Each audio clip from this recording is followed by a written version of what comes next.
Good morning, I'm Baz, this is iSharpen, and today I'm continuing on the GlobalFEST. I've been inundated by global knives. Global knives, you'll recognise them with their dimpled handles, very nice steel, and they react very well to the Blackstone. So I've got lots to do. I've set the camera up hopefully at an angle that's going to include everything without too much editing. So there may not be some super close-ups, but I'll try and bring you in a little bit closer. Let's get straight into it. It's a big day's work. I want to rush through these without compromising the quality of the grind. Now, I'm going to do, there are 2 sets. So I'm going to, well actually there's 3 sets to do today, 4 if you include mine, but these 2 sets belong to the same person, and so I'm going to try and do them all at once. So if there are 2 of these G2s, I'll do 2 of them at once and we'll go through there. There's a couple of Serrateds as well if you want to hang around for that. I'll be using the Sun Tiger 4000, which is a 4000 grit Japanese style wheel for a very fine result, and that should be fun to watch as well. So hang around if you like watching knife sharpening. This is an average day in my work routine. Now, angles. What did we decide on yesterday? We decided on 15.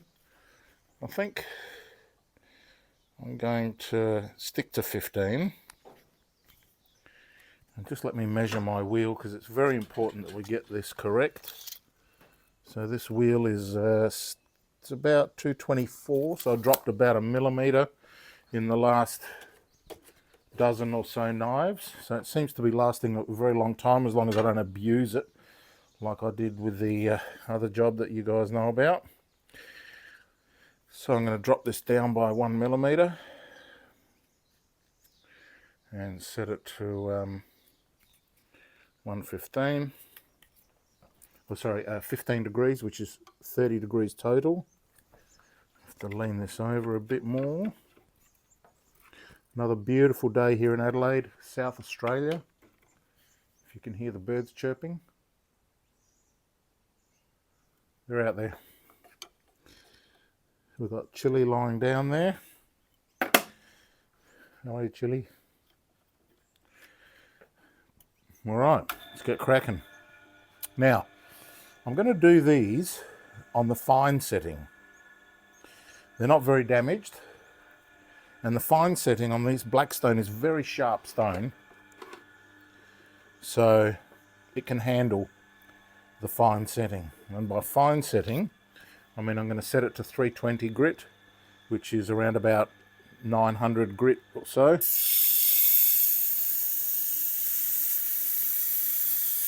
And the globals are quite hard, so they're going to smooth the stone off even further. I'll use my wood dowel to just calm those grains down a little bit more. And if you doubt that the wood works on the stone, try it. You'll be amazed. Okay, straight into it. Hopefully this camera angle will capture everything.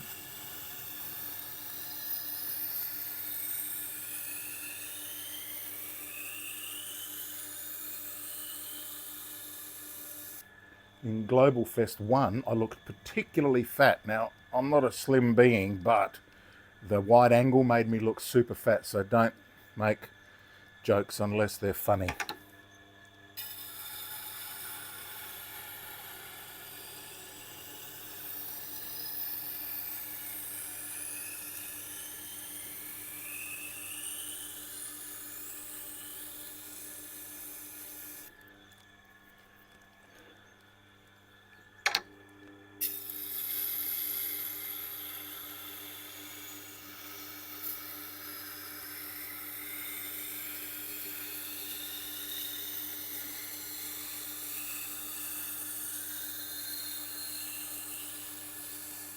How many knives are there? 1, 2, 3, 4, 5, 6, 7, 8, 9.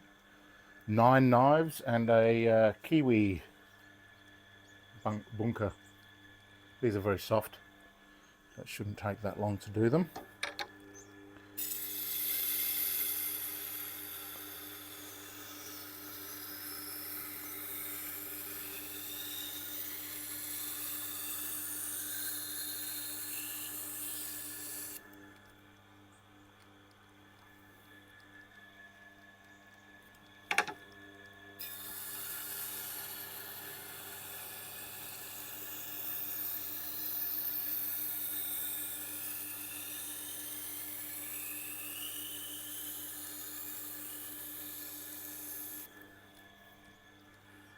There'll be at least 4 movies in this GlobalFEST series. This is movie number 2.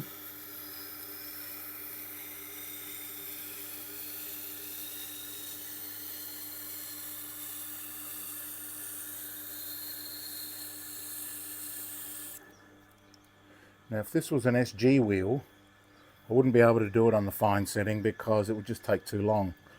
But this has got carbides in it which are very sharp, and so even at the fine setting the blackstone can really cut into the knife while still providing a very fine bevel. We should see some nice slicing today.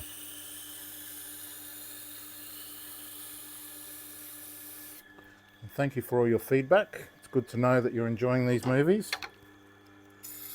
It means the world to me to hear you say that. And as always, this movie is sponsored by the Baz knife. The Baz knife is a beautiful rosewood handled VG10 Damascus knife that I had made specifically to cater for the chefs in Adelaide.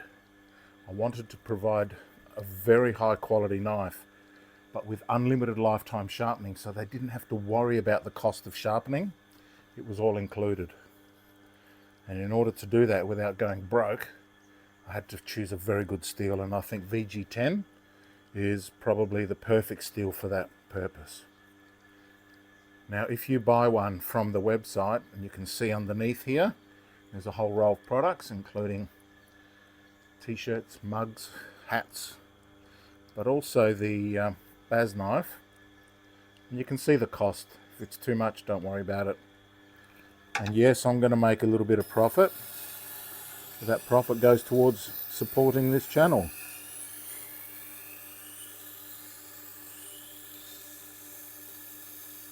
But you're getting a fantastic knife in return.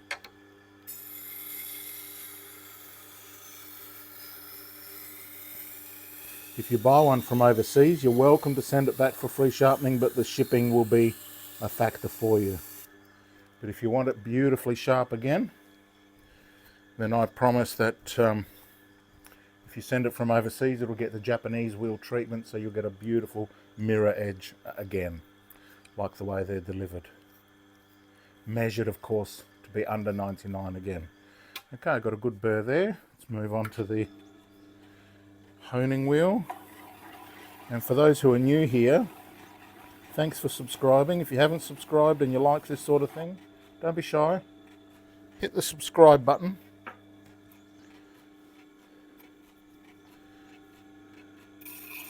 This is a fairly no-nonsense channel. There'll be no dancing, there'll be no masks.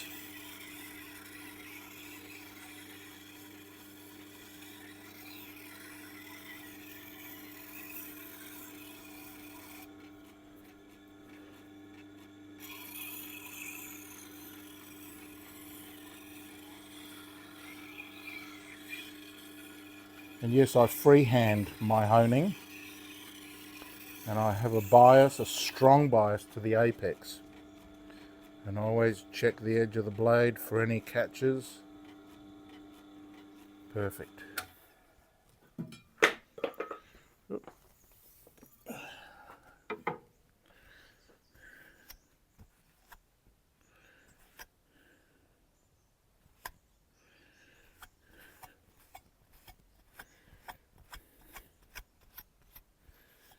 You always inspect the knife after the honing because sometimes chips can be hidden under the burr.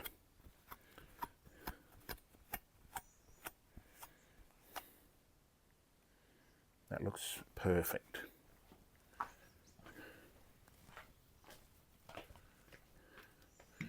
Now, if it doesn't need stropping, I won't strop it. Let's just test it and see how it glides through here.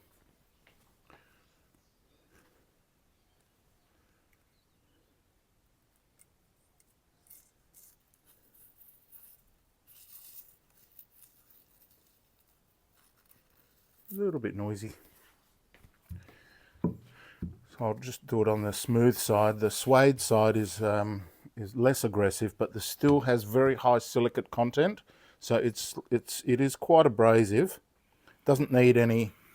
The kangaroo tail doesn't need any extra compounds or emulsions or diamonds or any of that.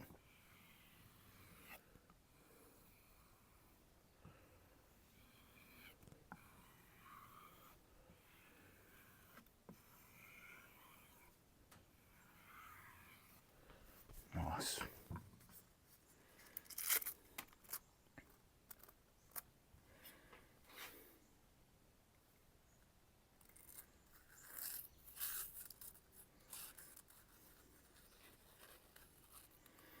It is slicing, but still a little bit catchy, so I might give it a few rubs on the ribs or the ridges.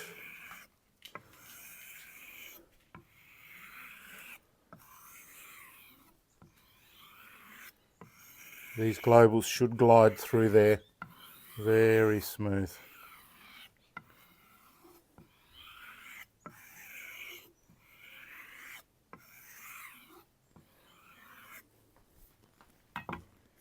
And I'd rather creep up on it than over hone or over strop, although I don't believe that edges round over, but oh, that's better. Let's try that again.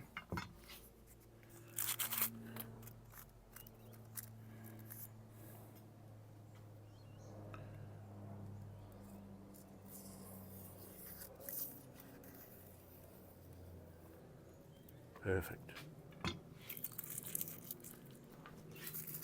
Right, one down.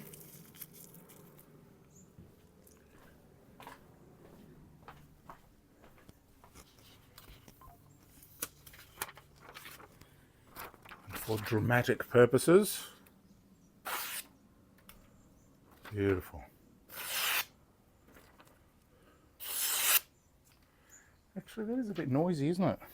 Let me try that again. After I pick up papers at lunchtime.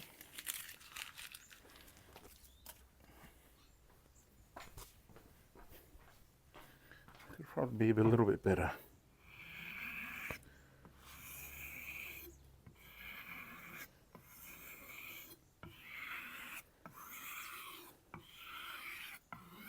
My customers demand the best,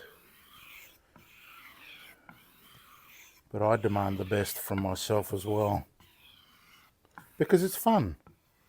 It's fun to be awesome.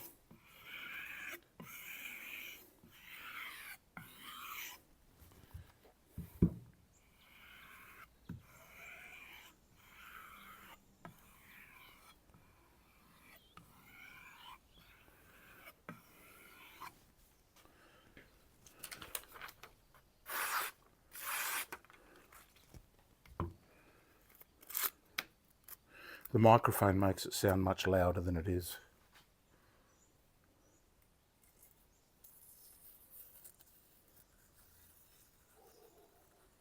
Yeah, that's a bit better.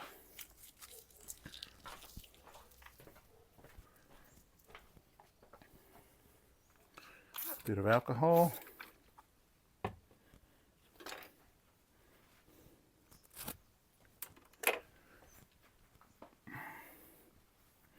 So I'm not trying to be performance art here. I'm just trying to bring you in on my work day. Now, this little stinger at the back needs to be tamed, so I use my diamond file.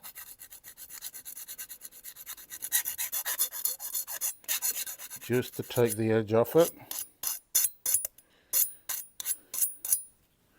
That there can really do some damage. I've been bitten many times. There you go. Beautiful.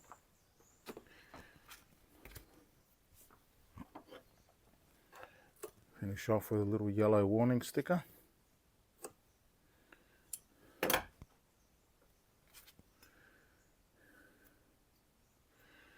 Beautiful. One down. Let's go for number 2.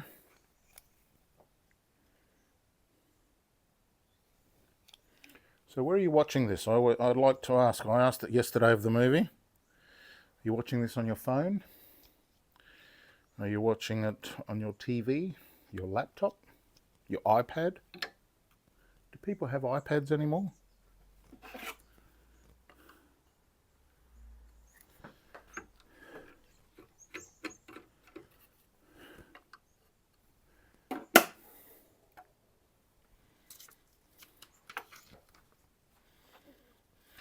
Try and keep it neat and tidy so nobody gets upset.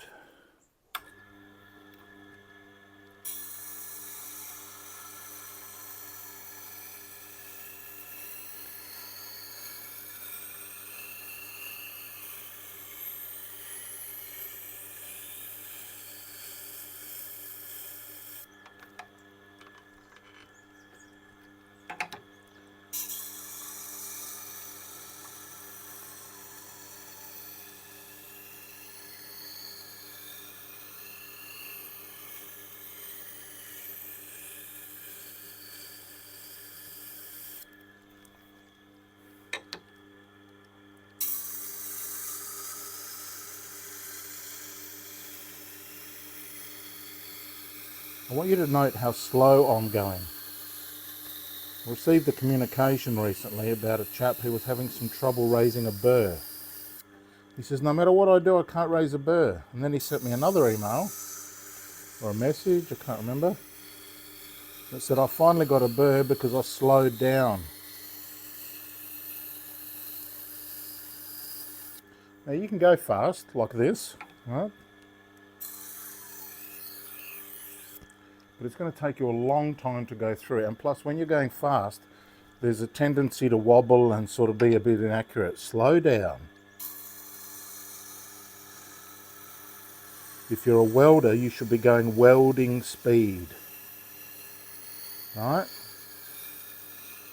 I'm an ex-welder, and I think that's where I get my smoothness and speed from.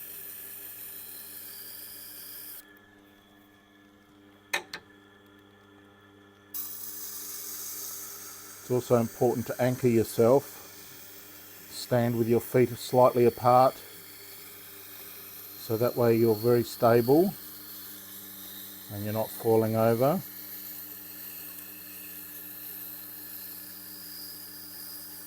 And your intent will guide your actions. This is true in life.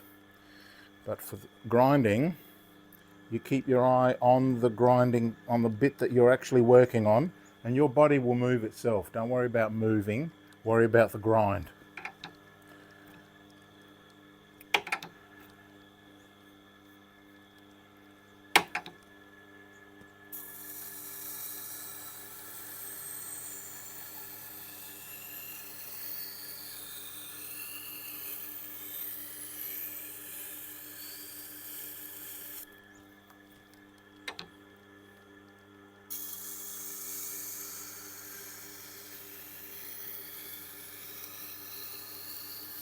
The main purpose of this channel is to teach.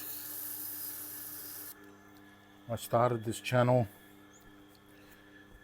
seriously, and by that I meant when I first actually started the channel, I just wanted to upload videos to customers to show them how sharp their knives were and that they were ready. I haven't done many of those videos lately, perhaps I should start doing them again. But then I decided to make it all about movies that I wanted to have seen when I was starting, because there was nothing like this that was so detailed and slow and taking my time, showing everything, revealing all my little tricks and secrets and whatever I've discovered. Because Otherwise, I've known Tormek T8s to be sitting in the corner of a workshop for years and years, being unused because nobody knew how to figure them out. So I teach people how to do this, both physically, right here in the workshop, as well as via video phone, Dick Tracy style, as well as in these videos here. So let's all learn together, because nobody stopped to teach me. So I'm breaking that cycle and I'm stopping to teach you. And along the way, we've gathered a lot of people who just like to watch me work. How good's that?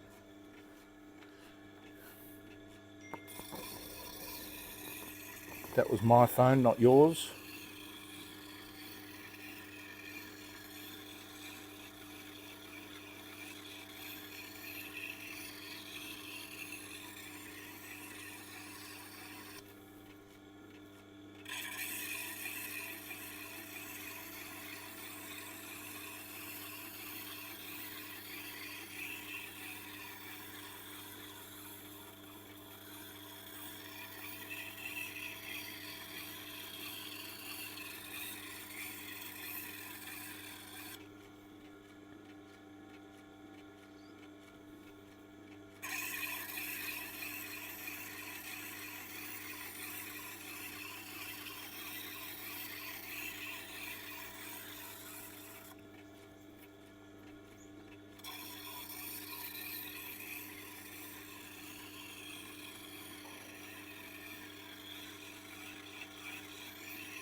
Beautiful.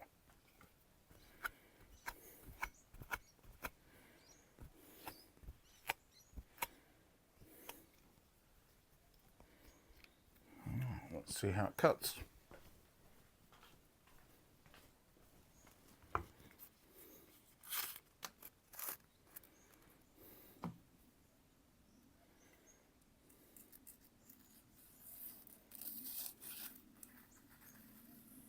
Pretty good. I'll just give it a final gentle wipe.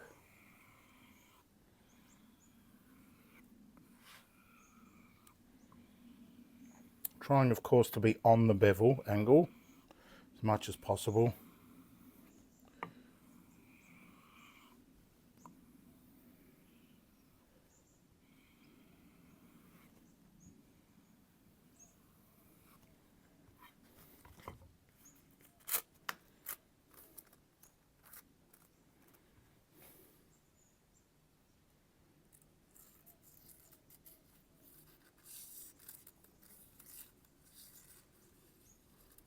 Bit of a catch. It always catches right in the middle. I don't know, I've said this a few times, I don't know if that's my edge or whether it's just the function of the geometry of the paper.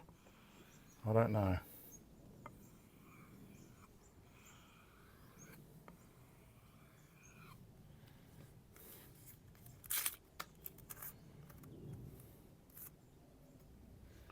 It's a very peaceful life, sharpening at home.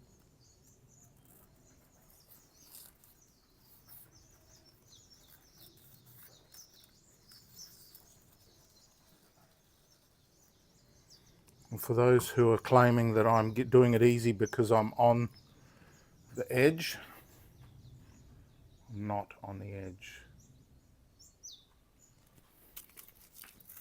There's always hecklers. What is it with this world where everybody has to heckle? Everybody has to heckle. People need a lecture from Mike Tyson about heckling.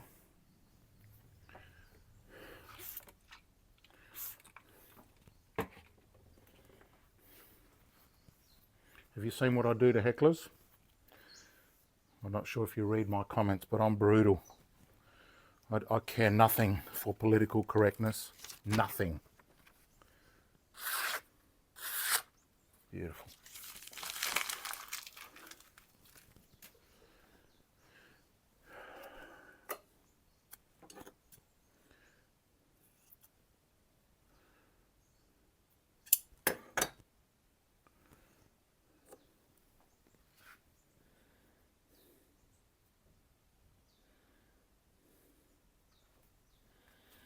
Okay.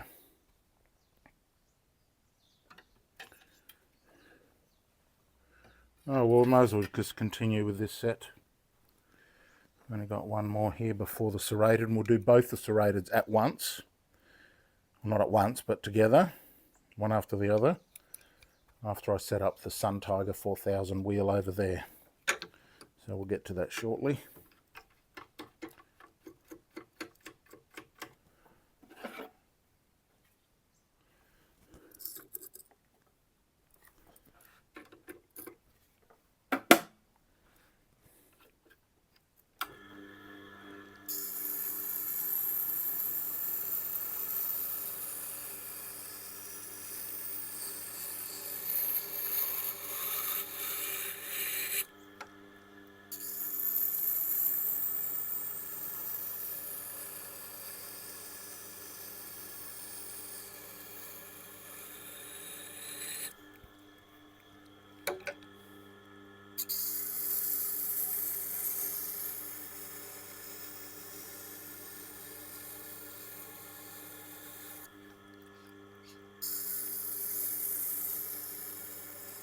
I can hear now that the wheel has definitely been smoothed down. Real silky smooth. The Globals will do that. They'll soften your wheel, not soften, but they'll smooth the wheel over, lower its grit, or raise its grit number, make it smoother. Just by the pure fact that they're very hard. Same will happen with all hard Japanese knives.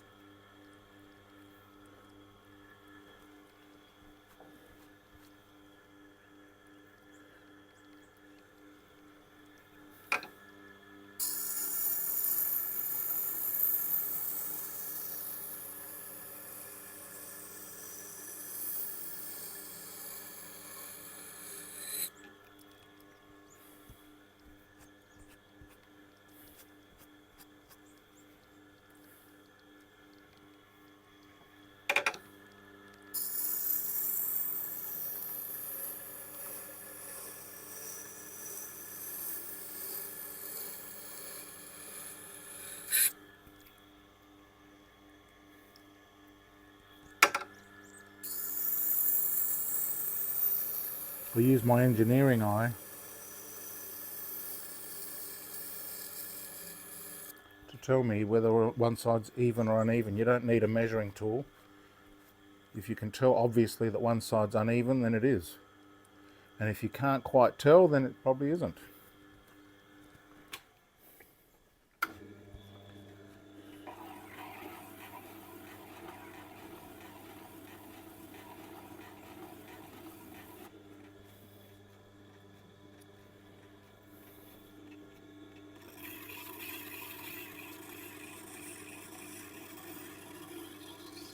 Now I'm not pushing down when I do the honing.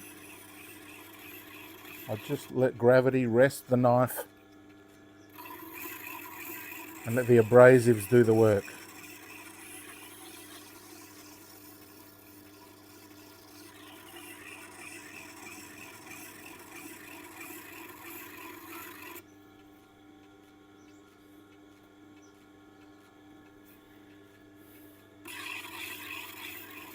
Always make sure you've got a fresh application of abrasive.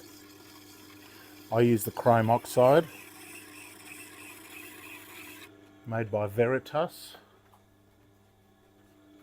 That's this one here. Veritas honing compound. Pate abrasive. My oath.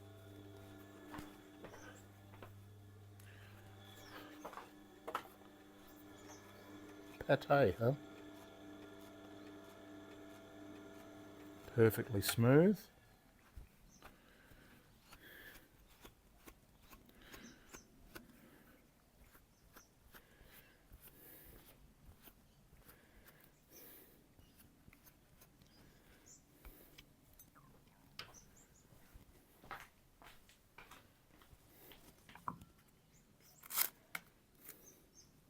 Check it first.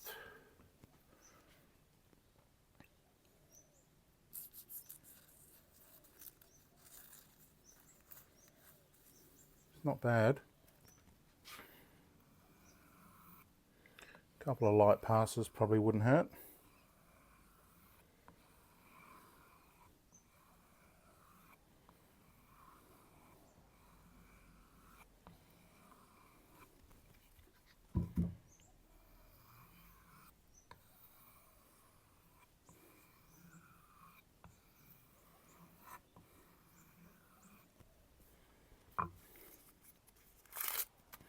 Now, for those of you who are buying kangaroo tails off me, I'm not recommending gluing them anymore. In order for me to glue this took 2 tails. Well, you know, we don't want to waste too much money. So what I'm suggesting people do these days is just clamp it. Clamp it, so that way you can unclamp it, and you can use something as simple as, where is it? Here. There's a spring clamp for welding. There you go, done. Doesn't have to, you know, do anything other than keep it still. Do your thing, unclamp it, turn it over, do the suede side, 2 for 1.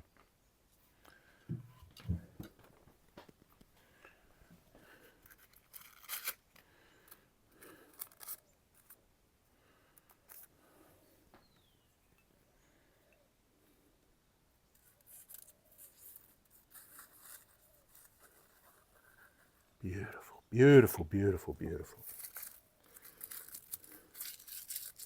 Now this particular lady, when she first contacted me, she asked me,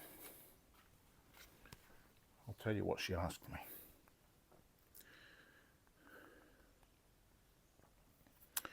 She asked me, she said,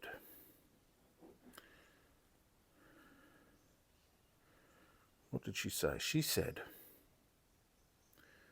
she asked specifically, are you able to sharpen these to hospitality standards, please? Hospitality standards, which I presume meant high standards.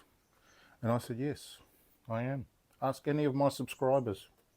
They'll tell you. Now, while we're here, we'll do the little kiwi. Kiwi knives are very soft steel. They're made in Thailand. And apparently a lot of the Chinese chefs like them because you can sharpen them very easily in the field or in the kitchen. Just give it a quick wipe on the steel if you're any good at steel work, and they'll come good. You get 10 minutes out of them, do it again, 10 minutes, do it again, 10 minutes. So because they're very soft steel, I don't like to give them too much of a sharp bevel. So I generally choose 32 degrees for these. So let me increase this to 16.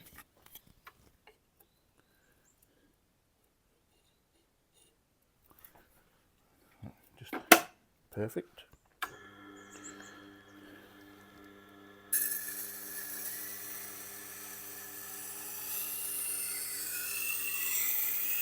They're very thin, so their geometry works for them. This one's got a bit of a wobbly tip, but I can drive around that.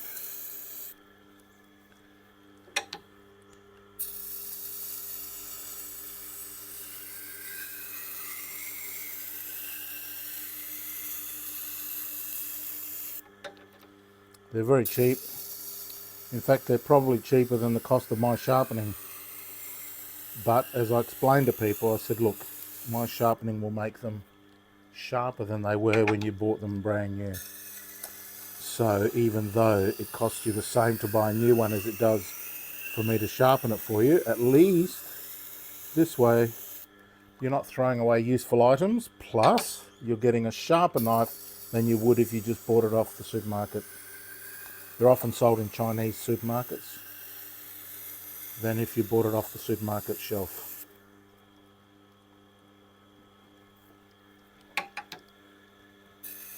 Isn't that right, Chili? Yes, he said.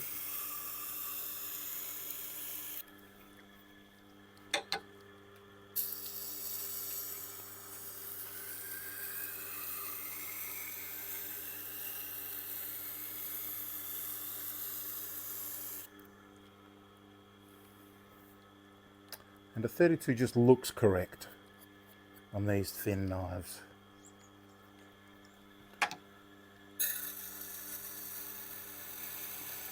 I'll show you up close in a minute.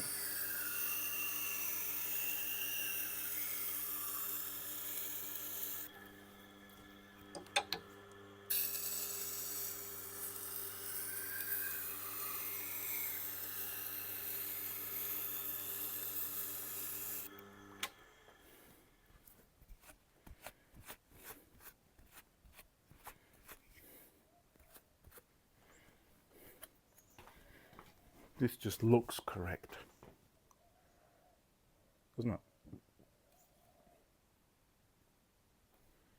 It looks like the right bevel.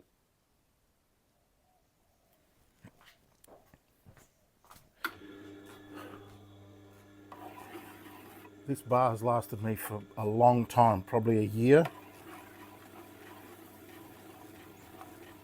I had this before I started the channel.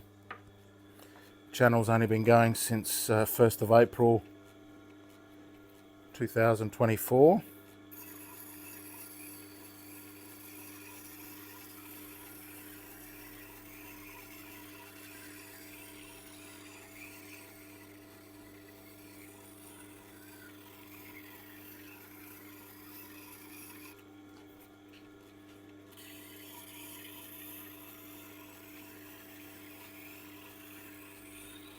What have you lost, mate?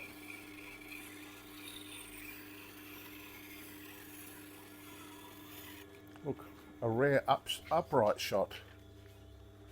There you go, mate. What are you doing? I'm up here. Up here. There you go.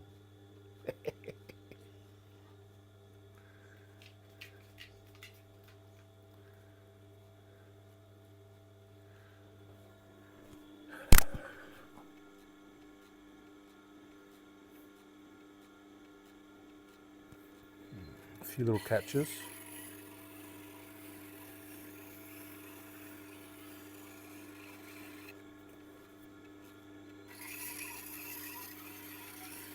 I suppose I should check my text messages. So if you excuse me for a minute, I'm going to do that. I'll finish this knife first and then I'll have a quick check. You may as well hang around while I do that. I know it's compelling watching, isn't it?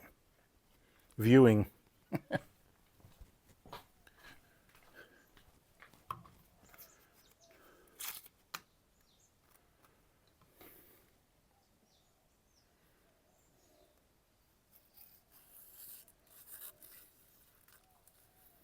Beautiful.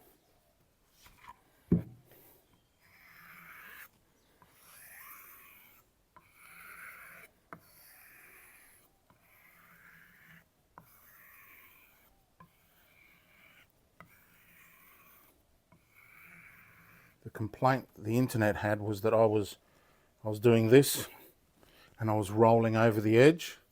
Now, I'm not a huge believer in the concept of rolling. I don't know what they mean. They might mean something different.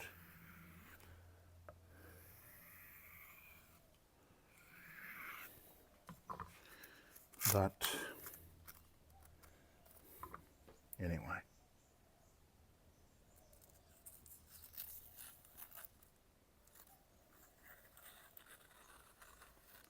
Nice.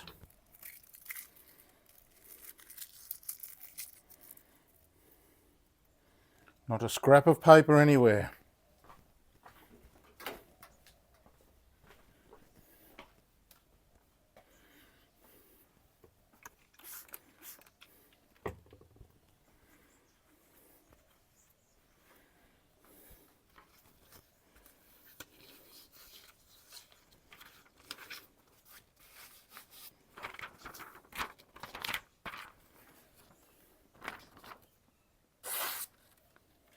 Beautiful.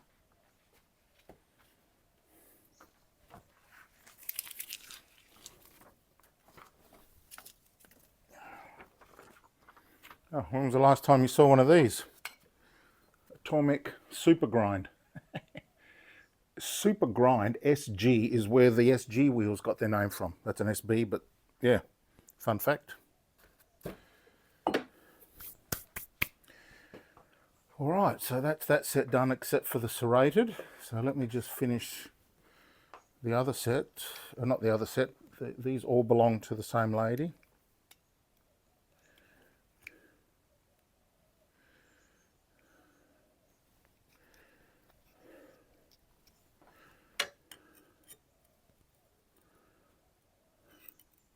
Always try and make sure that the majority of the edge is perpendicular to the wheel at right angles to the wheel. And that stops the angles from changing too radically. Now lower this back down to 15 degrees.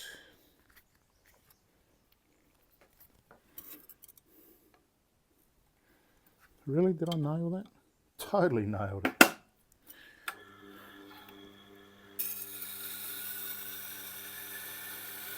Oh, I forgot to check my text messages. I'll do that after I finish this.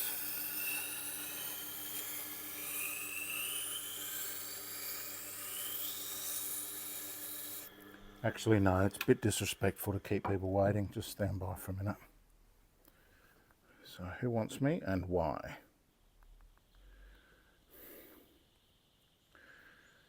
Ah, Graham.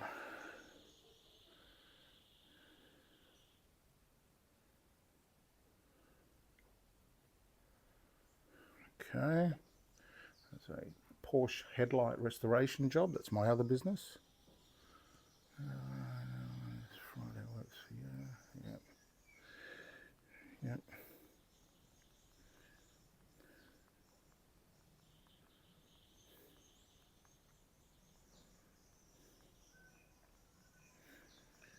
You might have to leave it here.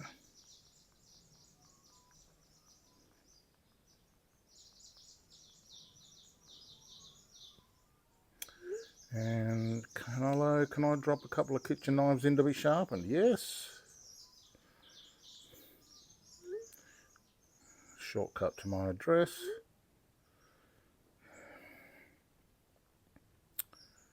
Please park in my driveway. Come around to the right.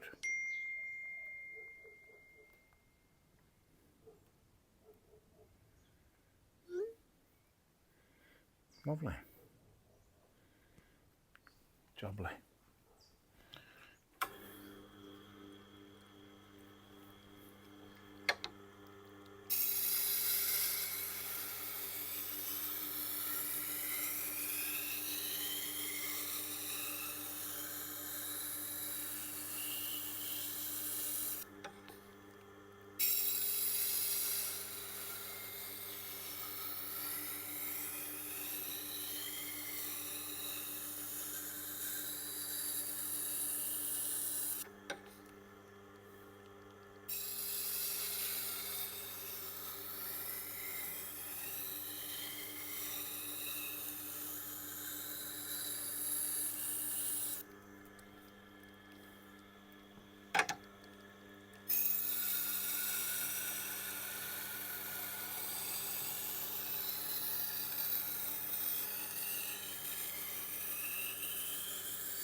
If you're thinking of starting a sharpening business, this will give you a rough idea of how long it takes to sharpen a set of knives.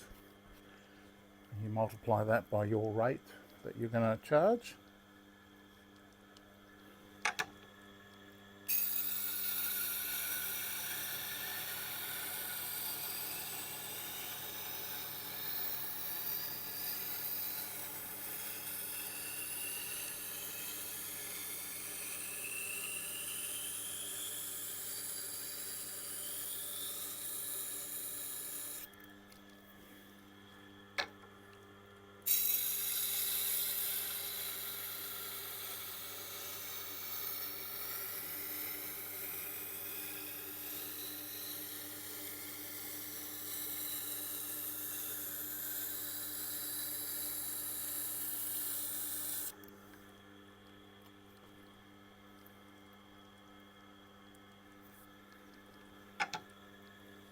Partial burr detected.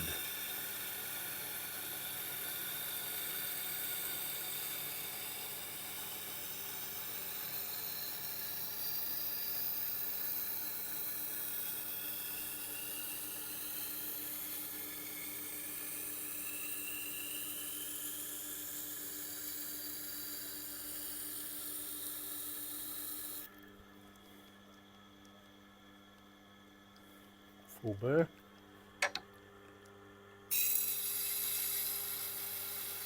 It's always a good idea to do a couple of more grinds after you've got an acceptable burr, just to make sure, and to be sure.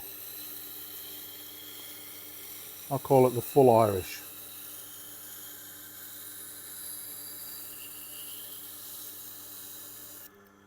Because to be sure, to be sure, to be sure.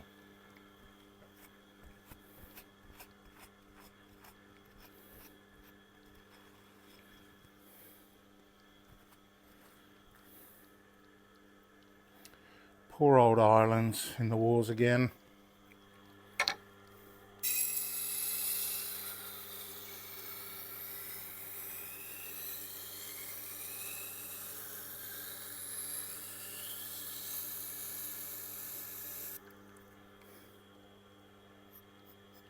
Perfect.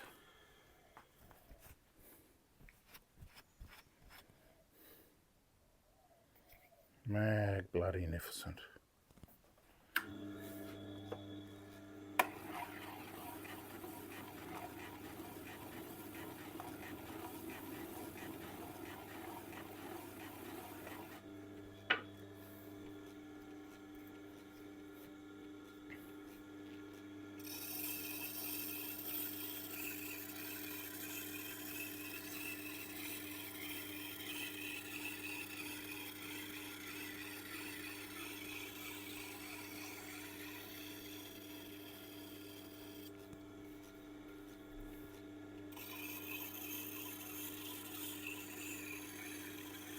Ideally, when honing, you want one pass per side, and that's it.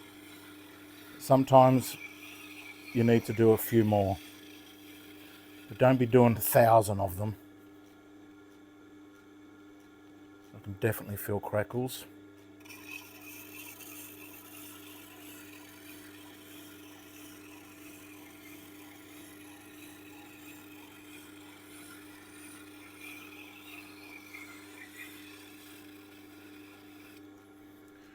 There was a video once posted about this process that said you should spend as much time honing as you do grinding, which is of course utter bullshit.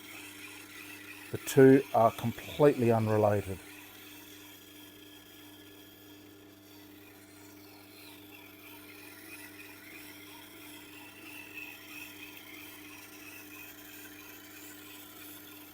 You grind until you get a burr, and you hone until you clean the edge. Two separate operations.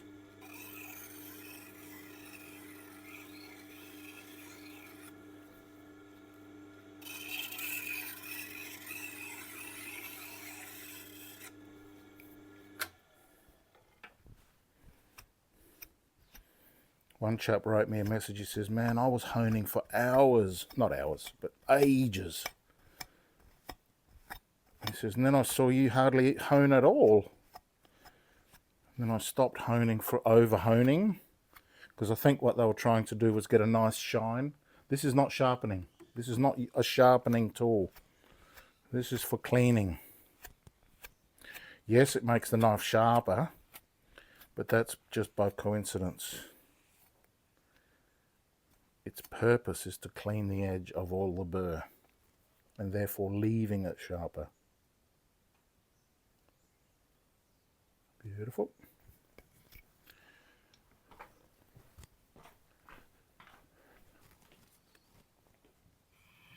Oh, let's just test it and see what it needs.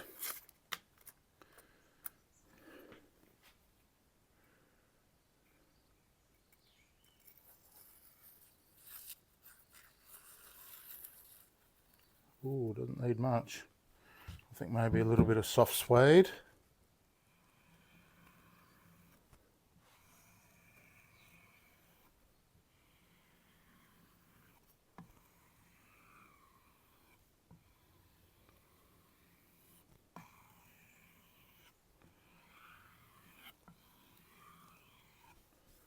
I should take you out to have a look at the sky.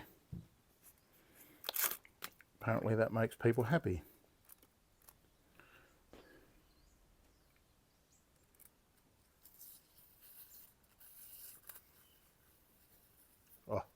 Magnificent.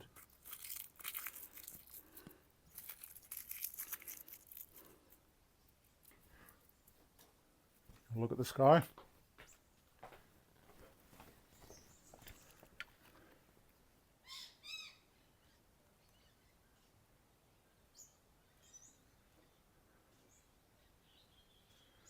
How good is that?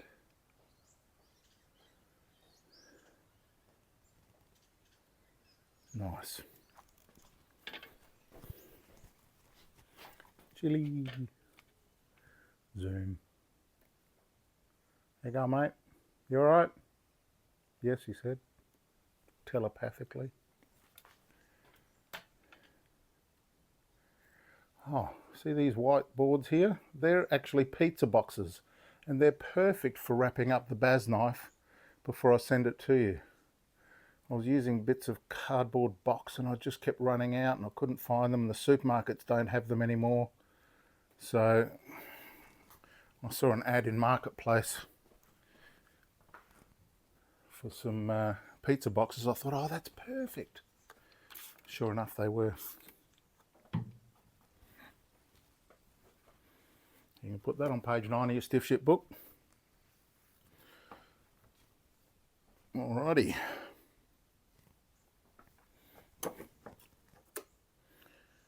Little yellow sticker.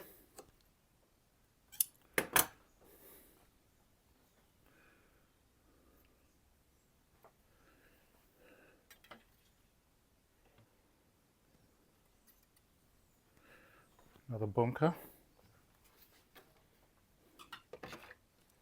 Bunker? How do you say that?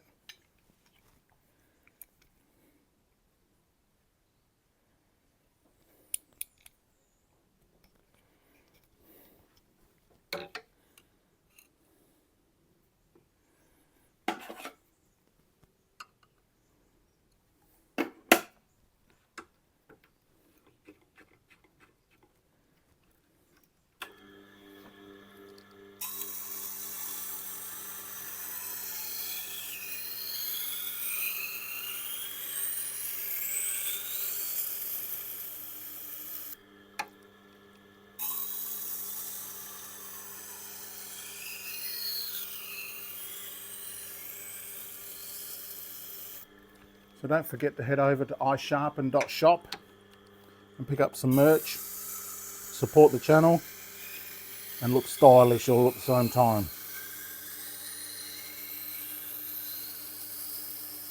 I made a chili mug. It's called the Black Chili Mug. Not that chili's black, the mug is black. It's got that fantastic photo of him doing that. It'll make you happy every time you drink coffee.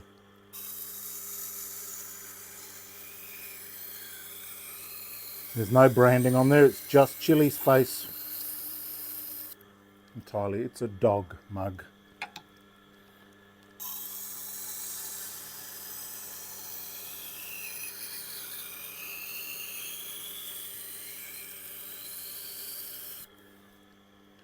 So some of you know, but some of you don't. Chili used to be 10 years old, now he's only 7. I got his birth date wrong. When I got him used second hand, I thought he was 3.5, 4 years old. Turns out he was only 1.5, 2 years old. So I've got an extra 3 years of life out of him. How good is that?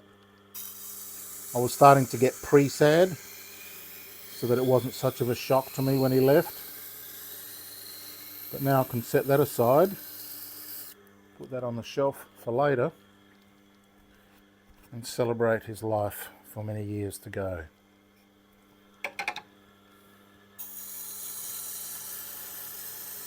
There's an old saying, dogs are not supposed to be in our lives forever. We're supposed to be in their lives forever.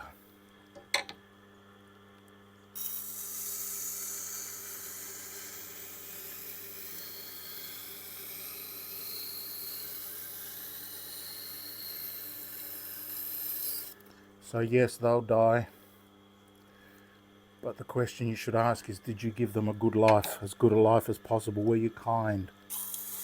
Did you pat them when they wanted it? Did you let them sleep with you on your bed?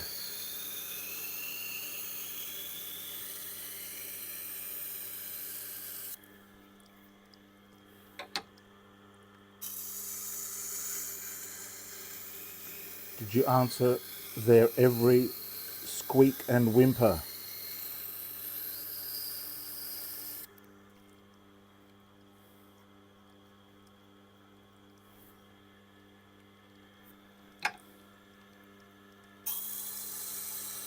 You want to buy Chili a toy, you can go on to iSharpen.shop and there's an item on there that says buy Chili a snack or a toy. And if you do that, I will buy him a snack or a toy. It'll be a healthy snack. And he likes a squeeze toy. He has a shark which he calls Fish.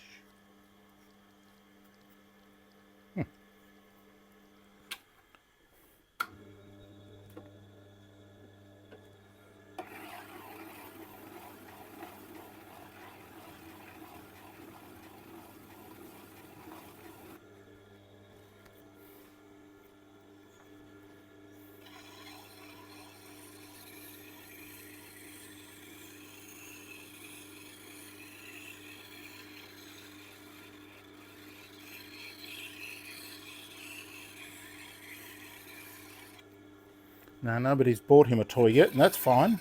It's early days. But if you do, I may even record a video of me going and choosing a toy for him or a snack. So you can see that your money's been spent exactly on Chili.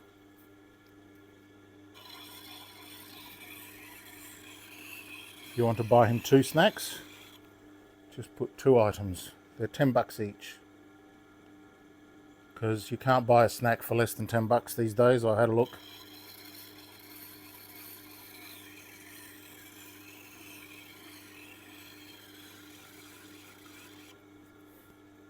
Some people make dog snacks. Do you make dog snacks? If you do, tell me the recipe. Speaking of dog,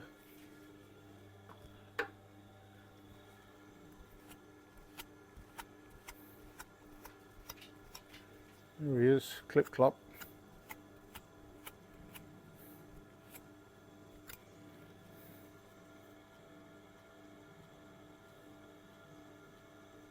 Nice.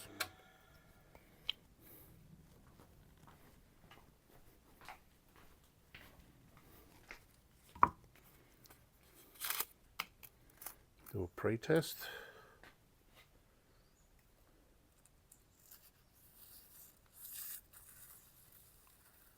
Oh, that's pretty good. I can't resist giving it a little wipe though.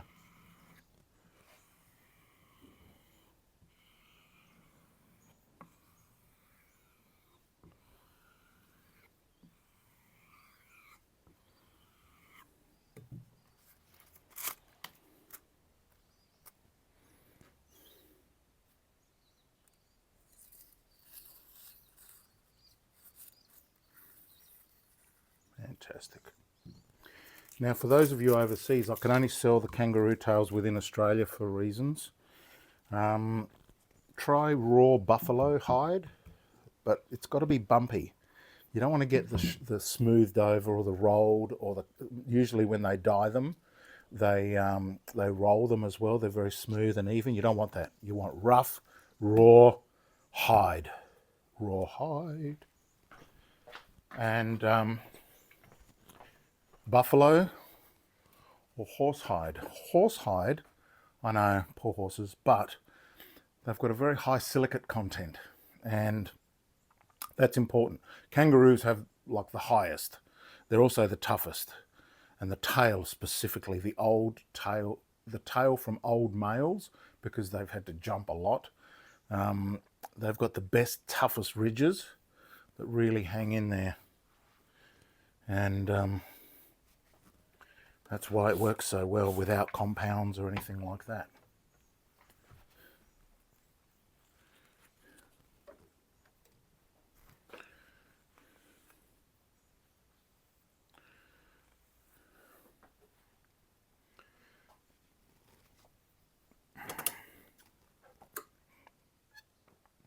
One guy reported back to me that he tried lizard and that worked, but it said it's a bit fragile. But it totally worked.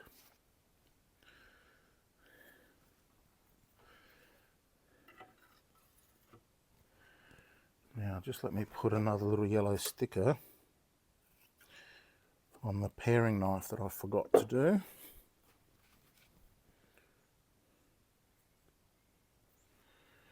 And on the kiwi.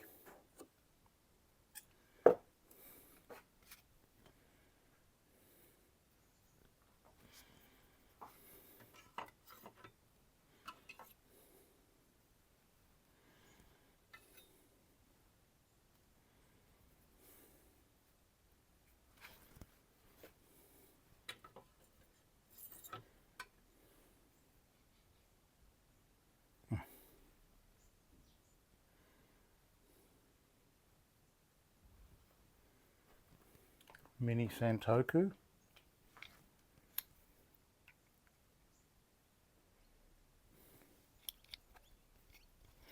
Did you know that the Global knives have 3 welds on them?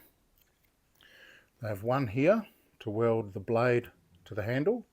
They've got one along the base of the handle and one along the roof of the handle. And they're filled with sand inside in order to give them a good weight. I can't confirm any of that, but that's what I heard. That's what I heard.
See how the black stone is being useful even though it's on the super smooth level? That's cool, that saves a lot of time.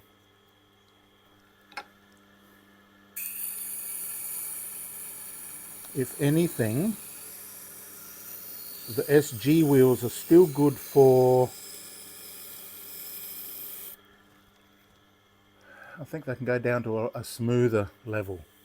This is fairly smooth, but I think that the, this feels like a 900, maybe 1000, but the SG wheels can be taken down to 1500 grit with the right technique.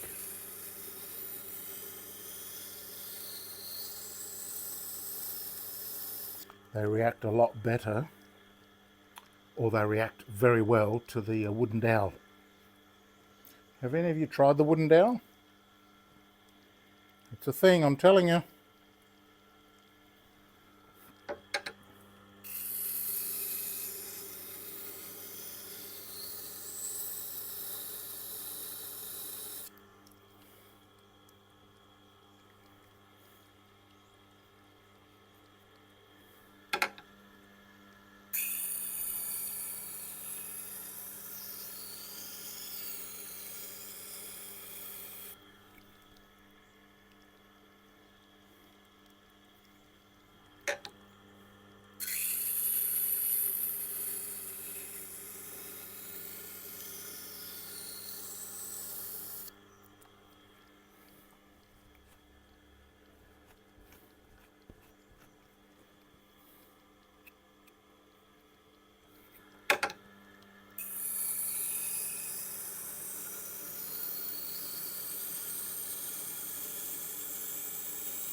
I just saw that the bevel was a bit uneven,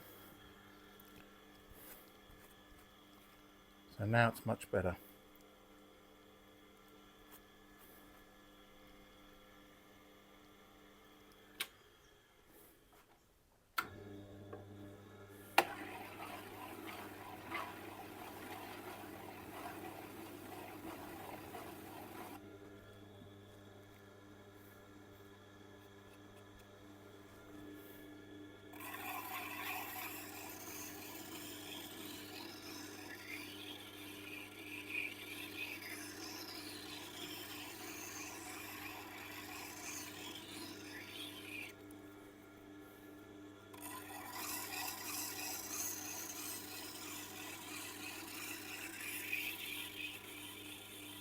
Now, this process of honing,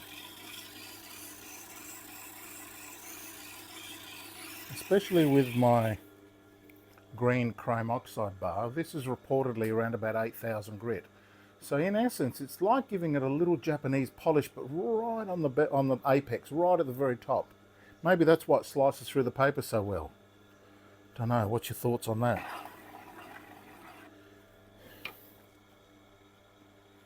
You don't have to wipe off the wax to do the fingernail test. Oh, little catch at the end.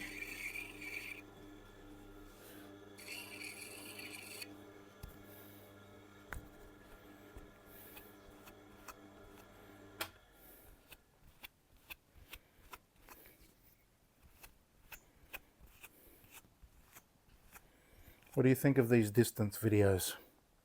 Do you miss all the close-ups? They make it much easier on me. All I have to do is crop out the bad bits, and so far I don't think there's been a bad bit, so I may even just upload this one raw, just like this. Although I'm guessing that I'll be tempted to come in a little bit on some zooming. Zooming isn't as hard as cutting out bits and joining them and, you know, oops, let's have a look, see where we're at first. Editing is the big sigh of content creation. Oop, this one's not cutting at all. Let's just see if we can catch it somewhere else.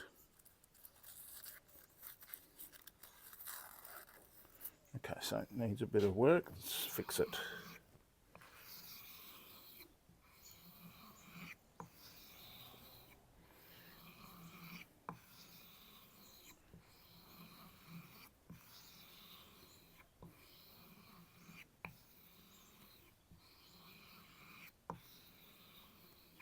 Wouldn't be a video without one baz up.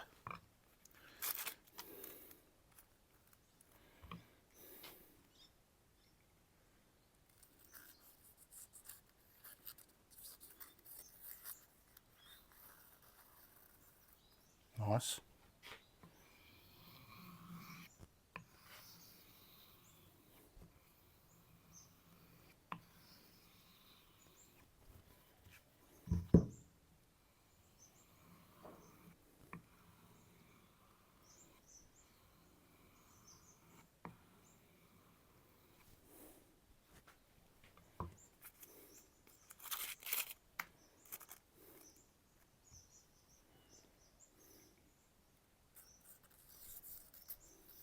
Hey, hey, settle down.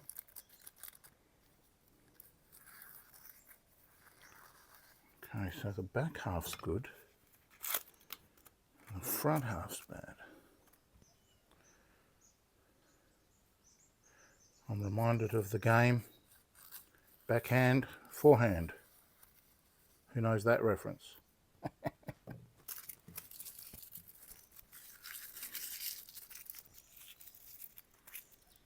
What a beautiful day.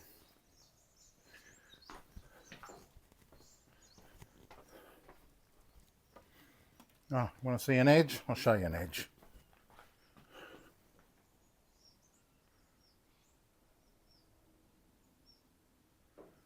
Beautiful Tormek edges.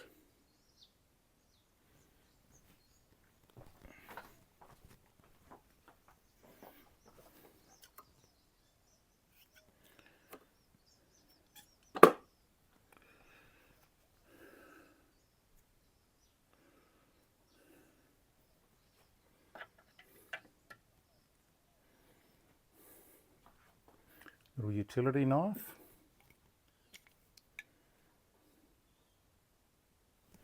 Then a paring knife, and then we'll get onto those serrateds. Or one of them anyway.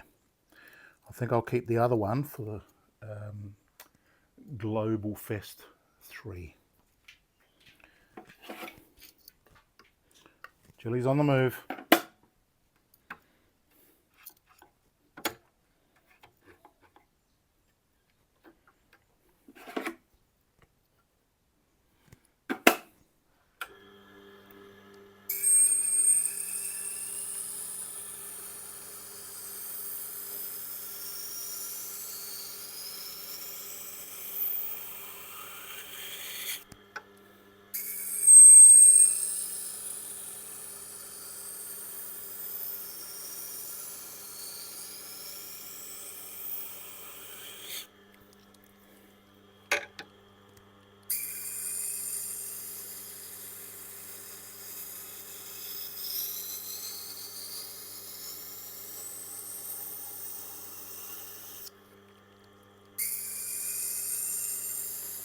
There you go, mister. Everything all right outside? Check the perimeter. That's good. I'm glad you did. And everything's okay.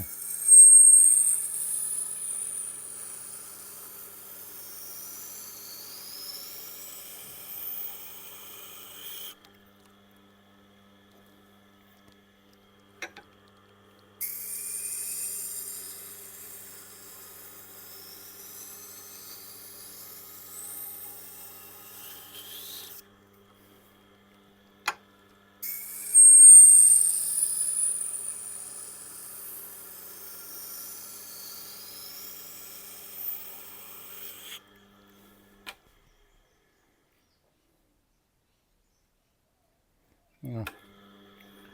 Maybe one more.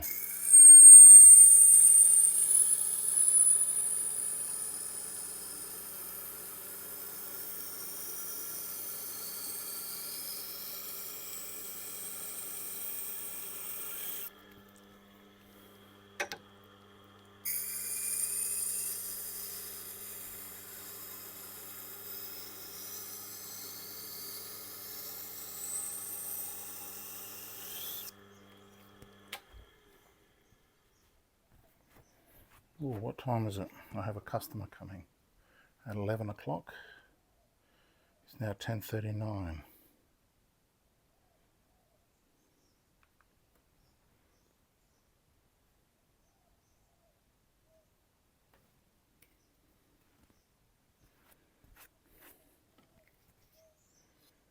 Do you like to watch my interaction with customers? If I ask their permission, would you like to see me talking to them and run them through a knife sharpening session preparation? All right. Don't know why I checked my nail there. It's always going to be rough off the grind.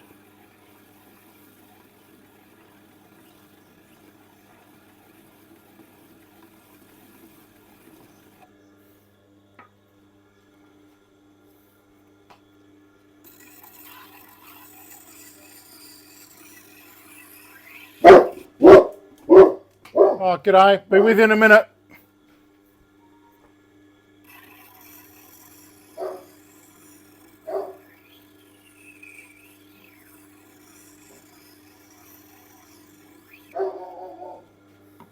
Chili's doing his job. Back in a minute.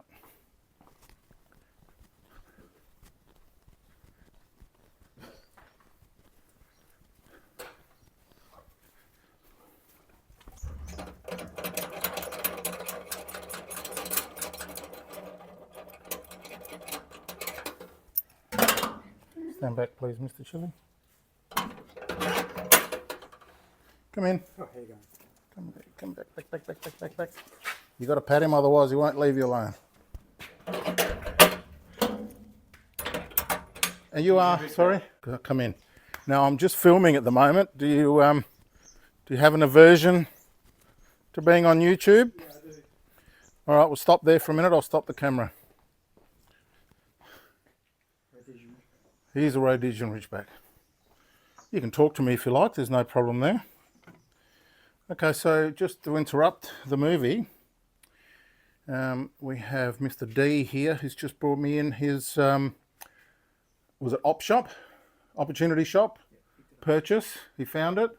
It's a Zwilling Professional S. These are great knives. Where is it? Oh, there it is, Professional S. What shop did you find this at? Because normally they throw them away. They're too woke to handle knives these days. I can't. There's a charity shop at the across from the cathedral on North Terrace. No, actually on King William Street. On King William Street. Okay, yeah. All right.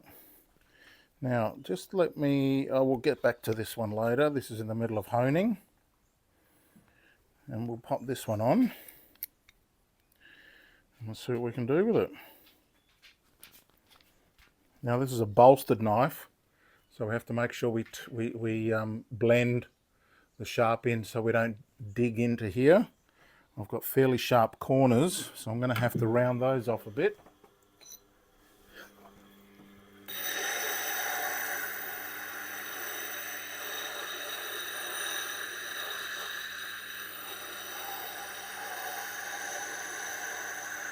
Well, that's a bargain, because I go to a lot of the thrift stores and they look at me like I'm some sort of terrorist if I ask for a knife, you know. They're not allowed to sell kitchen knives. Well, that's just wokeness gone mad. Everyone's a bloody victim.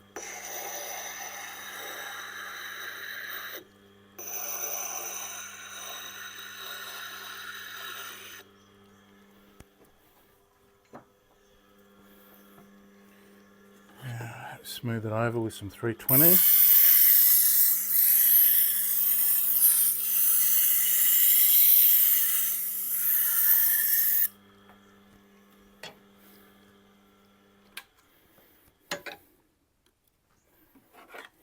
What angle? I'm going to use 32 for this.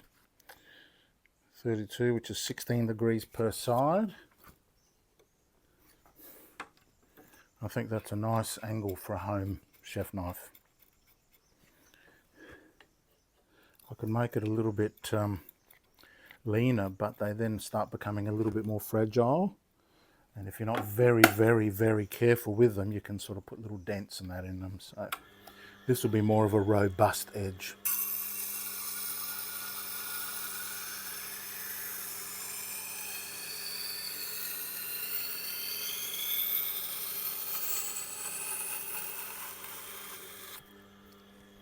Hear that a bit crunchy towards the end.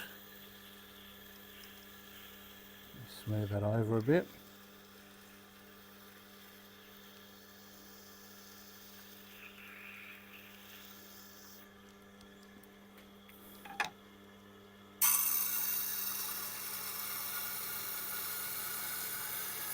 This was an absolute bargain. Did you know what you were buying? You're familiar with knives and brands? No, I didn't realise. Did you look it up afterwards? Yeah, maybe about 5 years later, when I started buying. Oh, you've had it for 5 years. Yeah, probably longer. Wow. Without unsharpened. Yeah, yeah. So you've never used it? I used it once, but it wasn't Not much chop. It wasn't performing very well. Yeah. It's good. I got up and running. Well, you're in for a treat this time. This will be sharper than the sharpest thing on the top shelf at the sharp shop.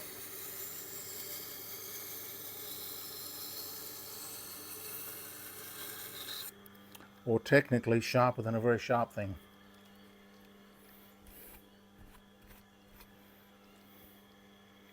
Okay, building a nice little bevel there. What made you decide to get this sharpened all of a sudden?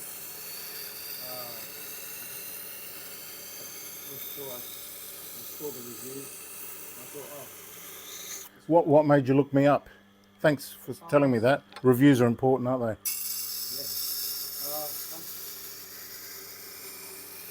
I'm not sure.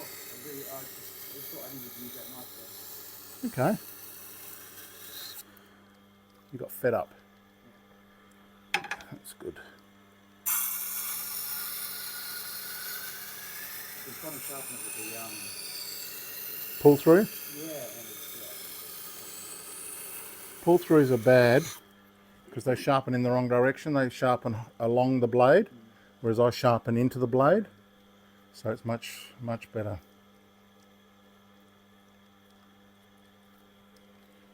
Okay. Do you know anything about knife sharpening? no, not really. You want me to learn? You want me to learn you something? I'll learn you good. Let me just finish up. I'll show you something interesting.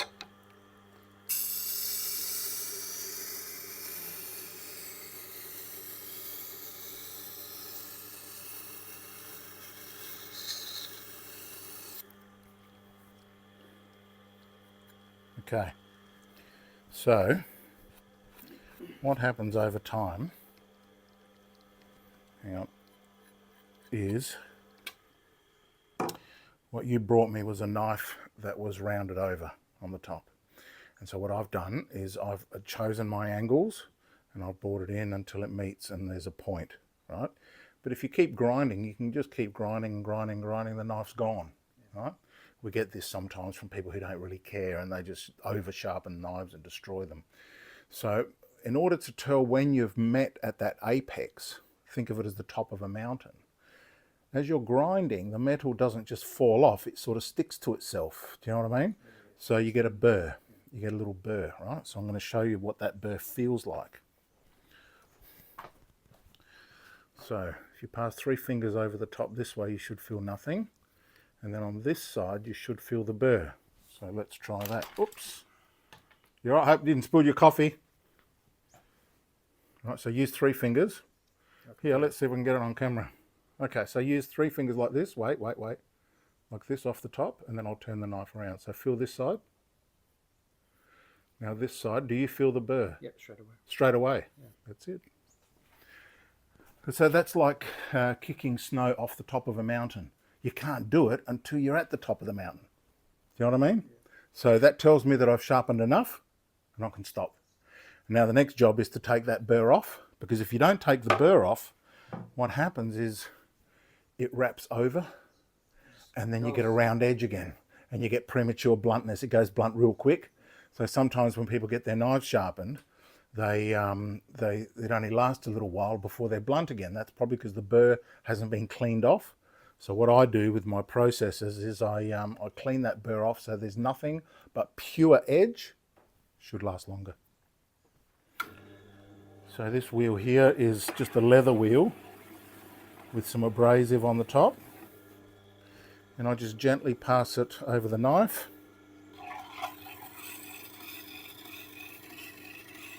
To remove that burr without affecting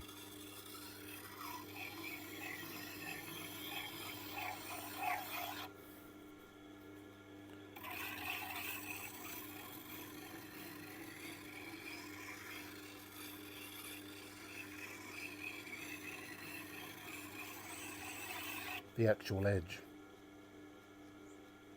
And I use my fingernail to tell me if there's anything left, because you'd feel it. You know, it's rough metal. This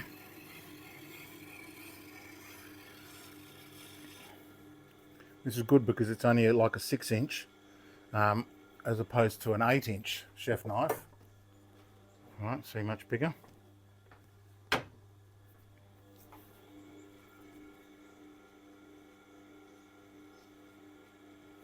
Perfect.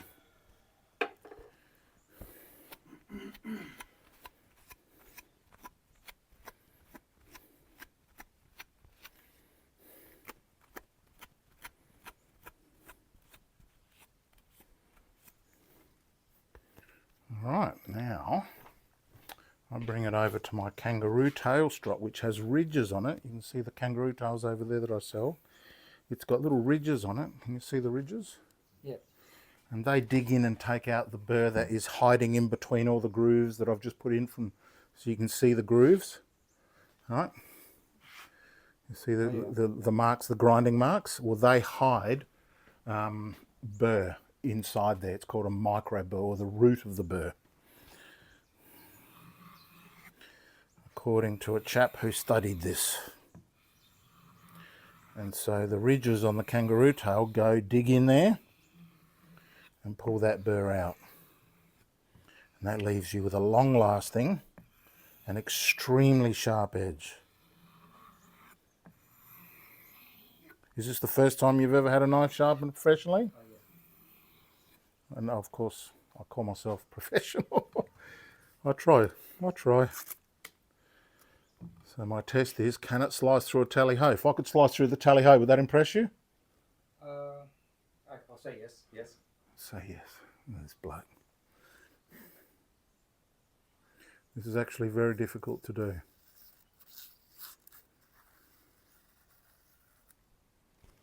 That's impressive, isn't it? Yeah, it is. Oh, come on, it is. Some people are hard to impress. I'll do an easier test and I bet this will impress you. This is more impressive but easier to do. I can use that knife now. There you go, all done. I'll give it a clean.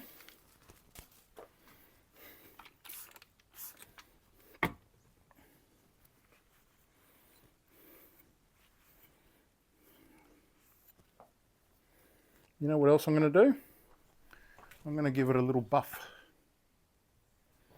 to make it purdy.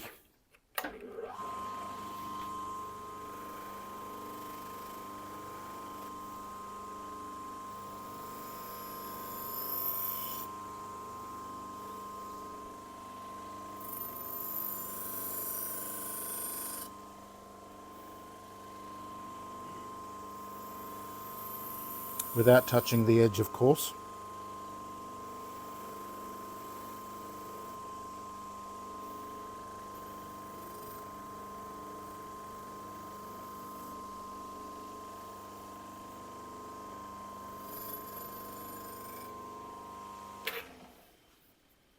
There you go. Brand new knife. Well, it's good for another round, that's for sure.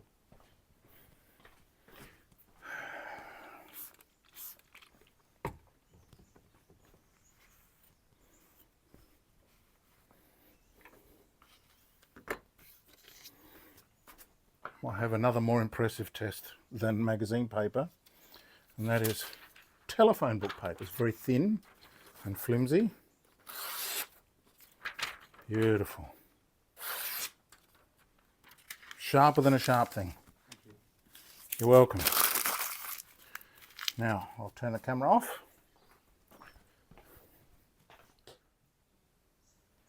All right, we're back.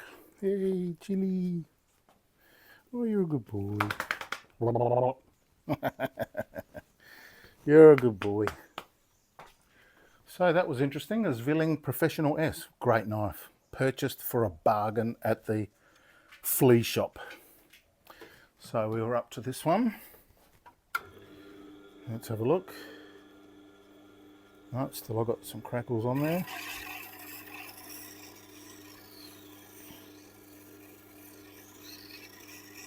Did you enjoy that? Little interaction.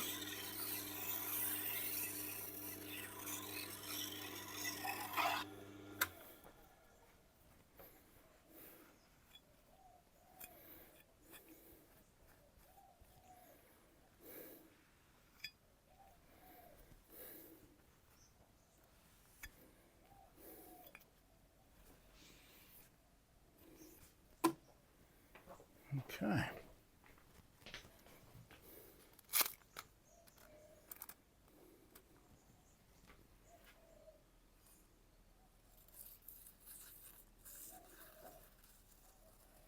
Well, that's pretty good. Just give it a little rub.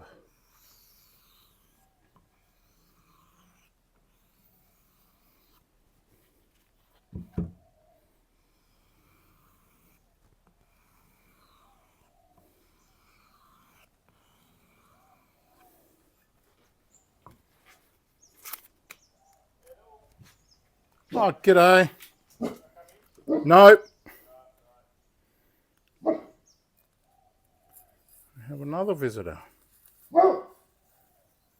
That's much better. Much better. Yes, we know, Chili, we know. We know. We know. Yeah, not bad. And you are? Matt. Matt. Yep. Did we speak on the phone? No, you came into the chemist one day. I texted you this morning. Oh, you texted me this morning. Okay. I came to the chemist. Which chemist? On the corner here. Oh, A while excellent. ago. Stand back, stand back, stand back, stand back. Come in, come in. I'm actually recording a YouTube video right now. Oh, okay. Your audio is already on there. Right. If you want to stay off the camera, let me know. Well, Most people prefer not to be on the camera, so can I... What? careful where you walk. Yeah. Can I drop them in? Let me just put that down onto the ground. We'll point it at the dog. Come in. You don't mind your audio being on? I don't, but... Come here. Do you want to... Just pop them on here. Let's have a look. Yeah, I'll do them and then you can come back. So what have we got? Wusthof, classic old ones. Nice. They're a bit old. They haven't been sharpened before, I can tell. No. That's nice. And a carving knife. This one's a bit newer, I think I think they're the same... I don't know. Same age? The carving knife doesn't get used as much. but this one gets nice. That one Okay, gets hammered. no worries. I'll do those. Cool. Now let me just make sure that I've got you on the text.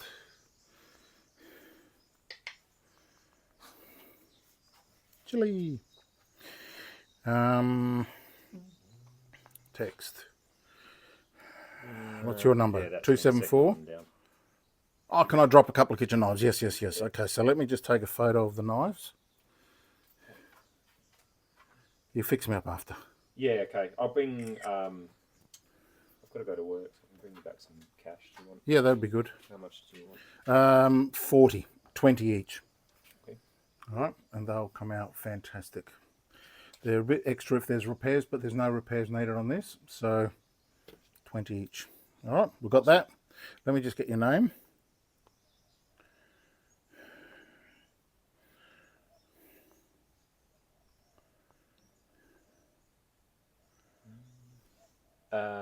Yep. Sweet.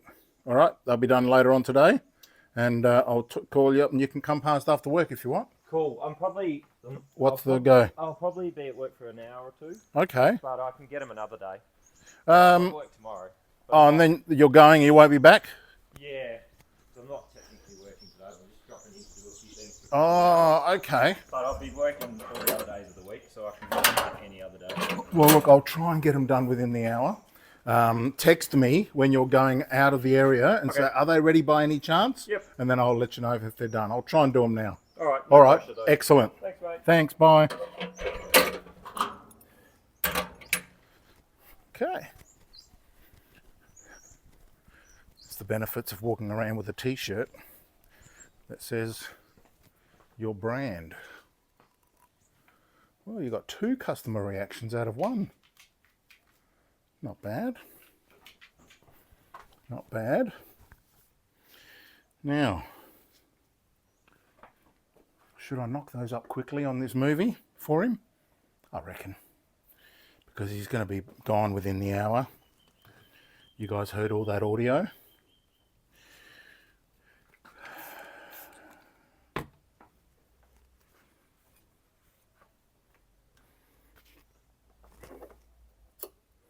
Customer interactions. Popular? Let me know. Do you like this sort of thing? Certainly not dancing nurses with masks. Now, we have a little paring knife to go on the Global. We'll do that and then we'll get on to his Wusthofs. Nice little surprise for everyone.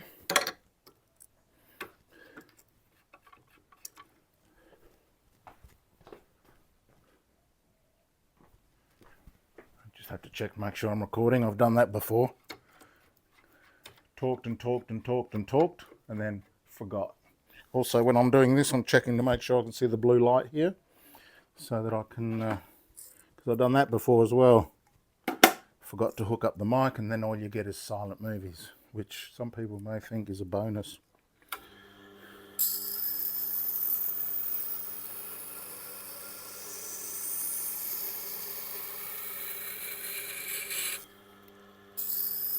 And I always ask their permission first, let them know what's going on.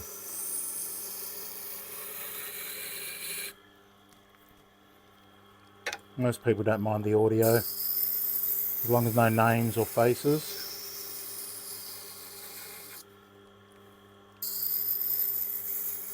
And how often on YouTube do you see a genuine customer interaction? Not very often. Sometimes. And this is genuine. Nothing fake about this.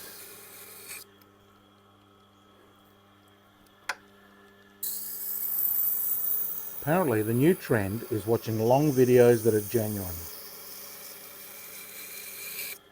I'm happy to be a part of that.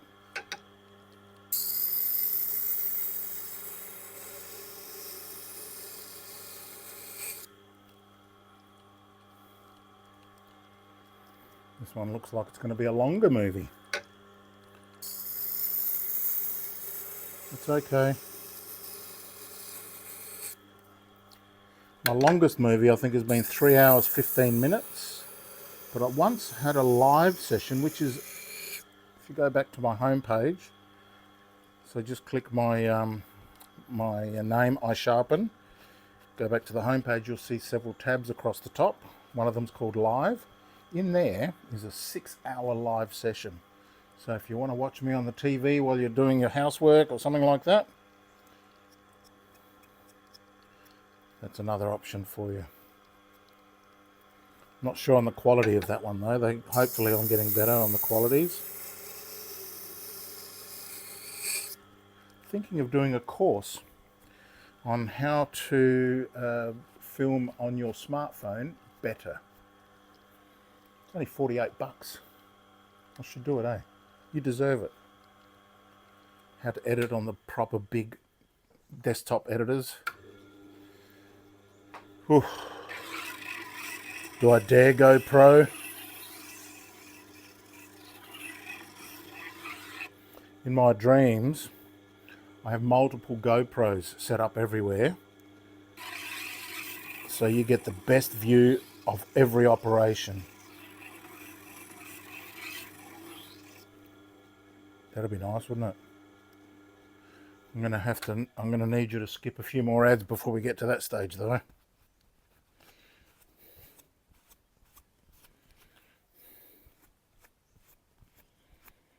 I'm enjoying this movie. I think this will be a good one.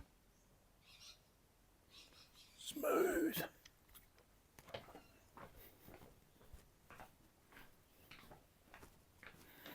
Let's check.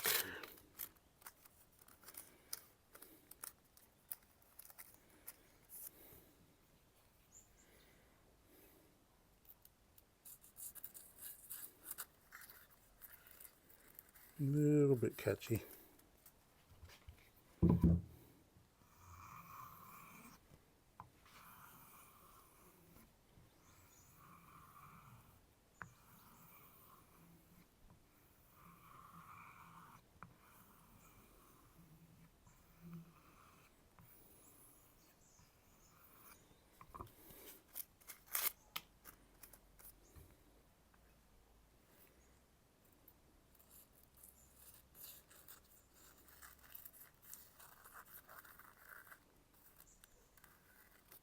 Perfect.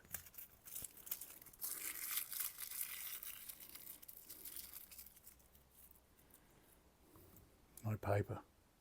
Magically disappearing.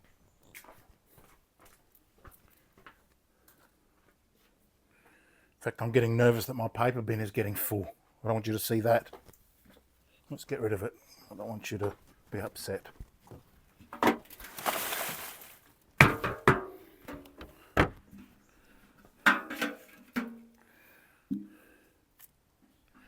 There you go. That'll make you feel a bit better. Lovely. Done.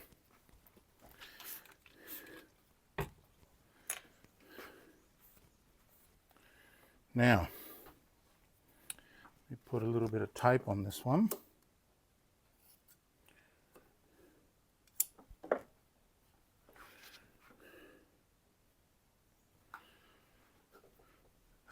Pop that away. Now we've got the serrated that's left over. But before we do that, I just want to get that chap's knives done. Oh, this one's a little bit flexible. So we're going to use the flexible knife jig on that. There's another little 6-inch Wusthof. Beautiful.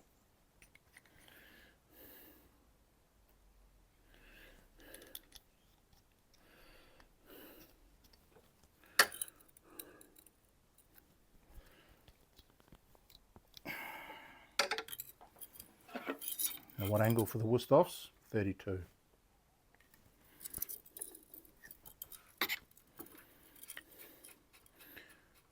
(16 degrees per side).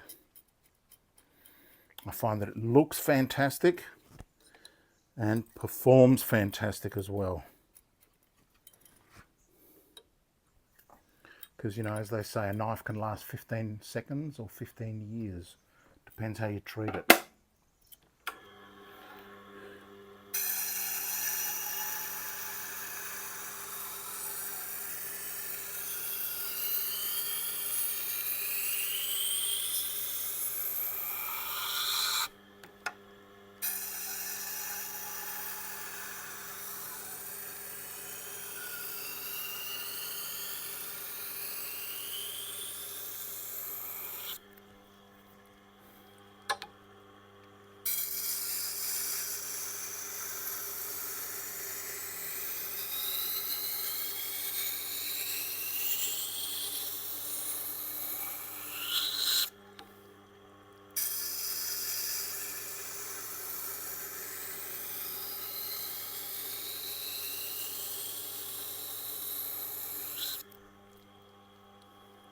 Already got a burr.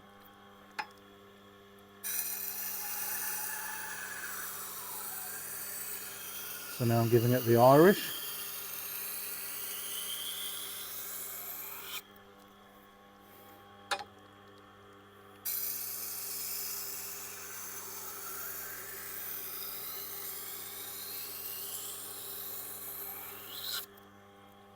So that was my pharmacist. How good's that?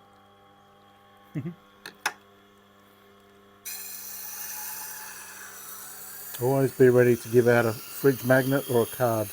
Here's a little tip for you, budding sharpeners. Fridge magnets, far better than business cards.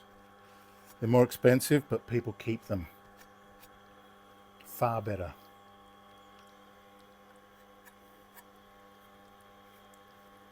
Good burr.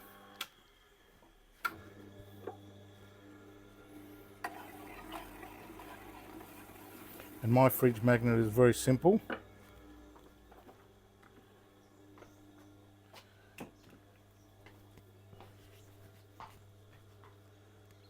It's just tells you exactly at a glance. It's even got my name on there. Which, don't know if many of you know, comes from the word basil, not Barry.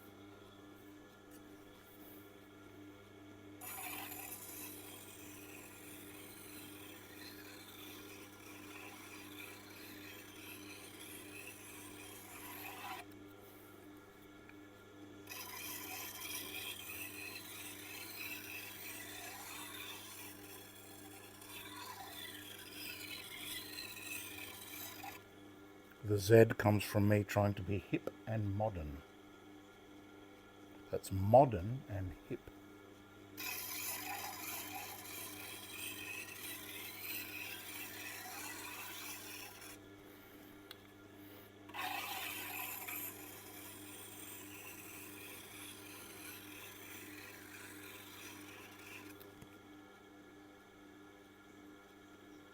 Perfect.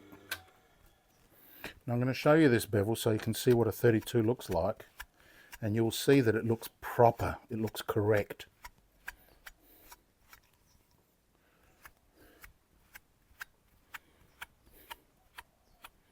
It's small,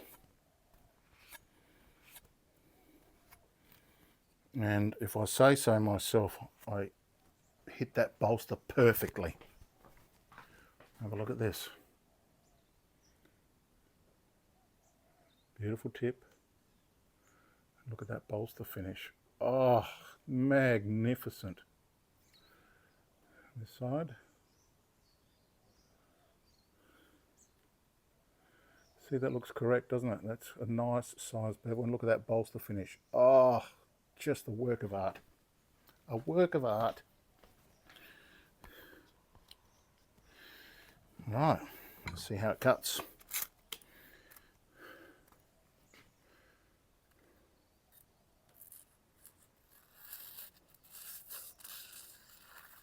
It's got some potential.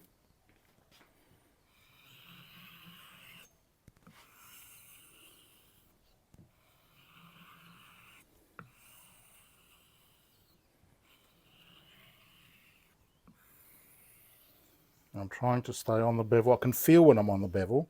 It just feels and sounds different. It actually gets quieter. When you're up on the heel of the bevel, it's got a different sound. When you're on the apex of the edge and the bevel, it's got a different sound. When you're on the bevel, it sort of like goes quiet, like the center of a tornado. You just know you're there.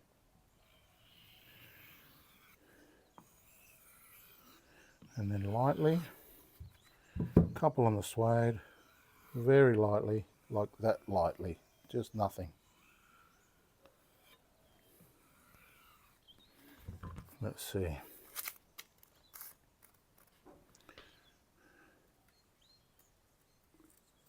Oh, great entry. Good glide edge. Oop. Let's try that again. Got away from me. So, great entry. Good glide edge. Magnificent. Where are you going?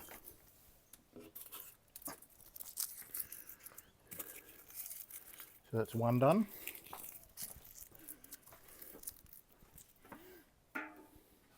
Bing. Now this one, because it's slightly flexible, we're going to use the full size flexible knife jig. They call it the long knife jig, but you don't need it for long knives.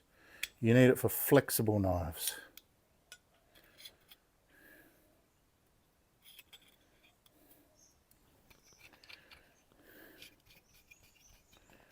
There you go.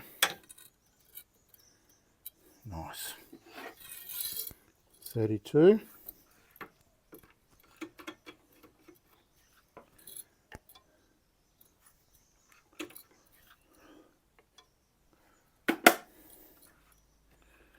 Straight into it.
got some burr.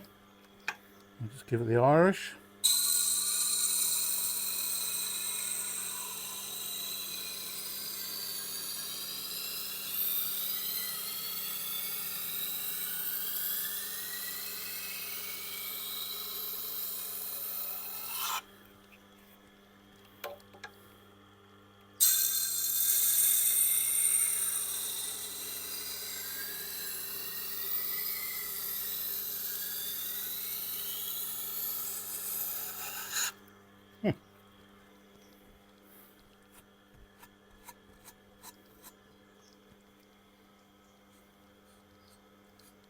Perfect.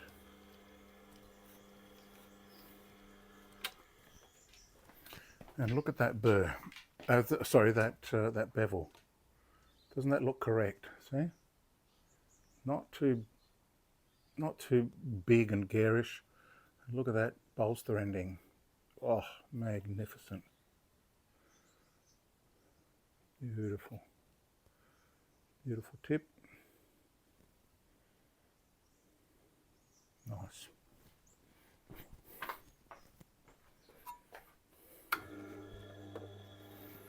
Let's whip that burr off.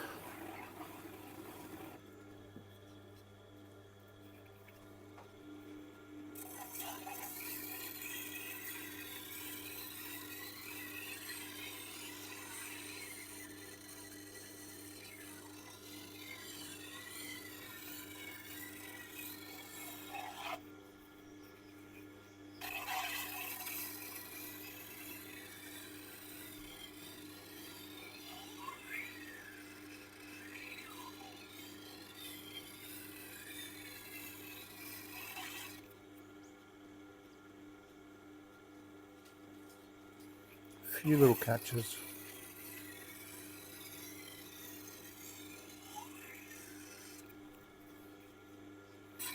Wusthofs are just such well-behaved knives. I don't know what it is,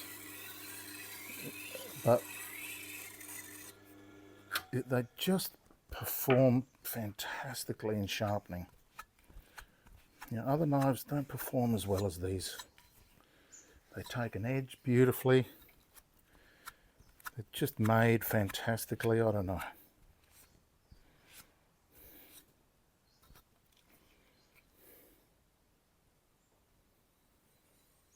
Nice.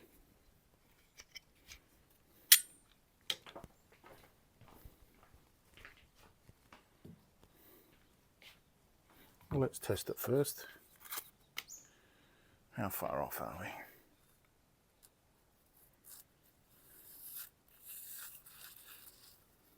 Pretty good. Just needs a little refine.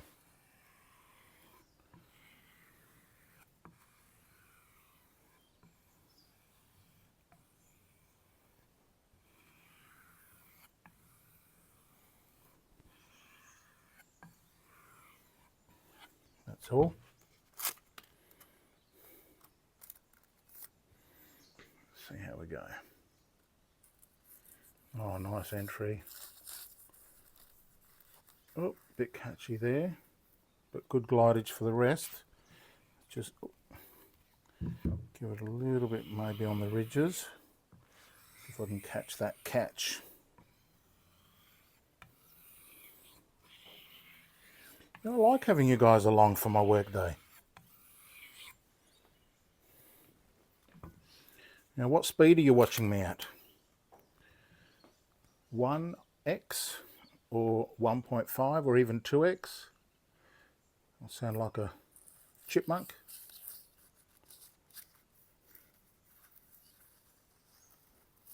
Still catching in the middle there.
That's the one we want. No catching.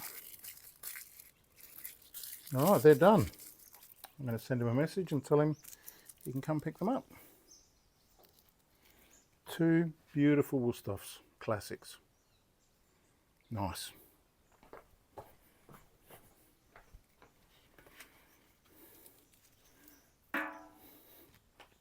Ding. Now I'll put some yellow stickers on first of all. Give them a spritz.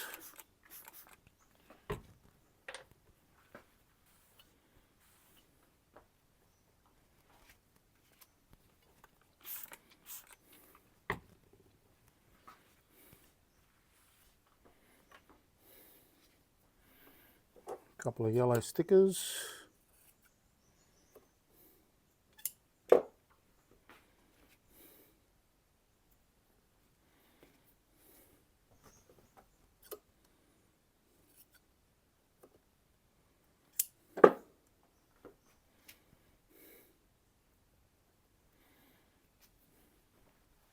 Beautiful. Let me text the gentleman.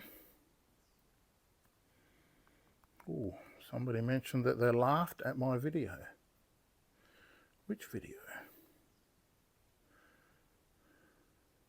Steve says, lol, I laughed. Oh, best friends I've ever had. Yep.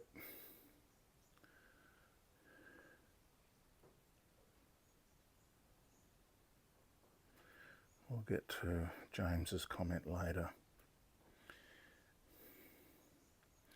Now, let me go back to this.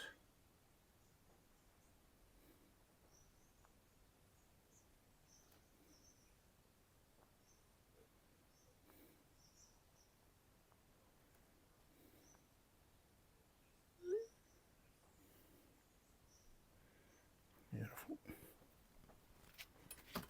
Send him a photo.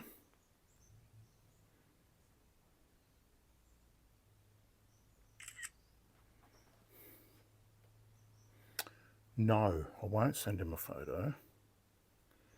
I'm going to send him a photo with my magnet next to it.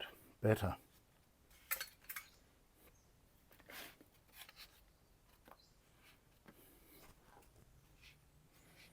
Because that way when he shows people,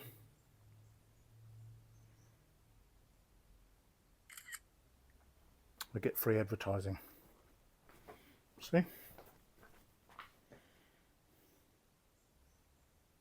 Nice.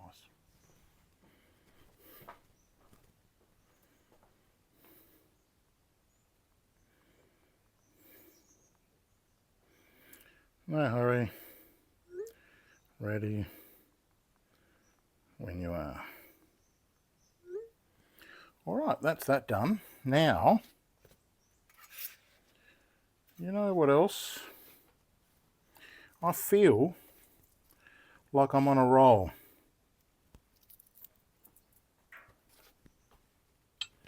So I want to do, this was going to be GlobalFEST movie number 3, but why don't we do it now? Are you doing anything? I'm not doing anything. Is anybody, Chili, you doing anything? He's not doing anything. Let's do it now. So what have we got? We've got a beautiful G2, a bunker, the Serrated, utility, paring knife. And if I can do all those right now, then that's my commercial work finished. I've only got my set to do. We'll do that in another movie because I want to give some special treatments on that one. Special treatments are the Japanese shiny edge that I charge extra for, and nobody wants to pay for that. So I'll just do it for myself. So I'm going to carry on. You can pause, come back later, do whatever you have to do.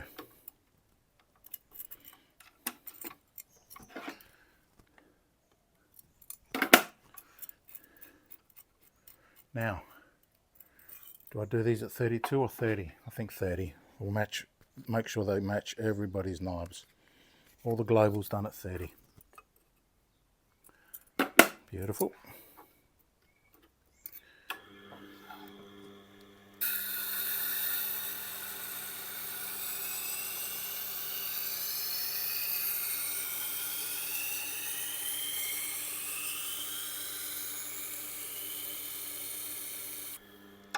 So we've got Global, Zwillings and Wusthof.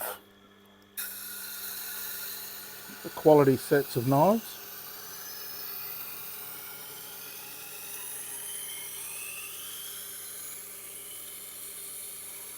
Please give me feedback. These long movies, do you mind them? They're definitely not for people who are in a hurry. But there's plenty to watch if you are in a hurry. You just watch a couple of knives, I mean, and they're all the same really. It's the same procedure.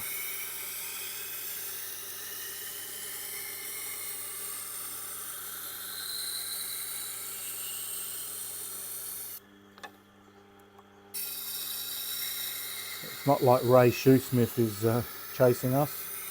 We've got time. Please tell me you know who Ray Shoesmith is. Tell me you know who Ray Shoesmith is.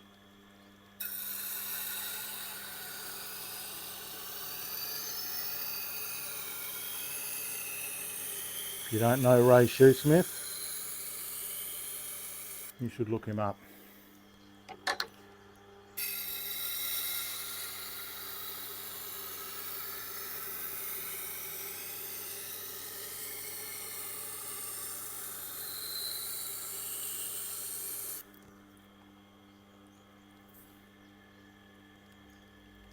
Magnificent.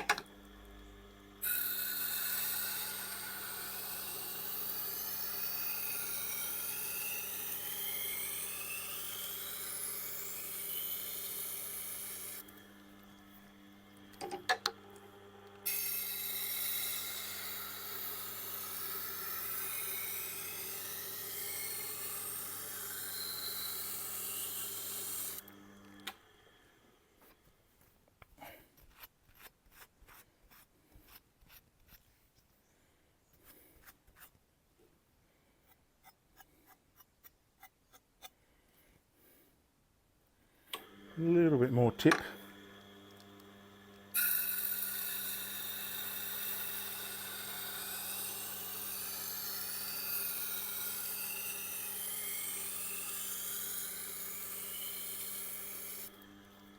These all had to be done by today anyway, so may as well record while I'm working.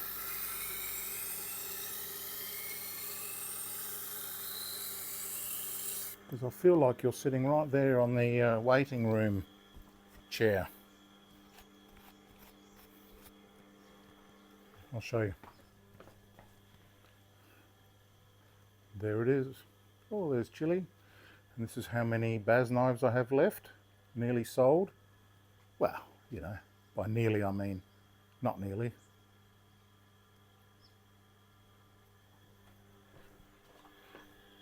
But selling well. Nearly half gone. Which is great. Thank you for your support.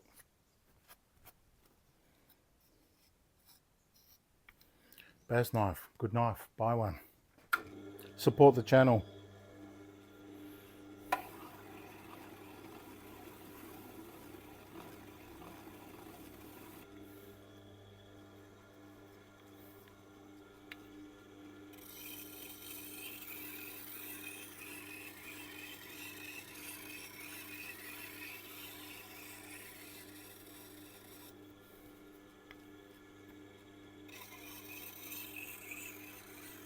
Ideally, one run per side on the honing wheel would be perfect because it doesn't over sand the edge. No, needs more. But minimal.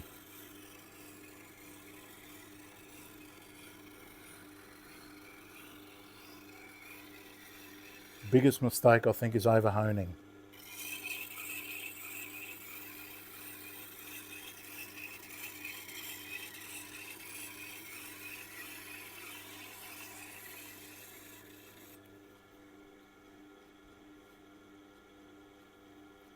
Bit more.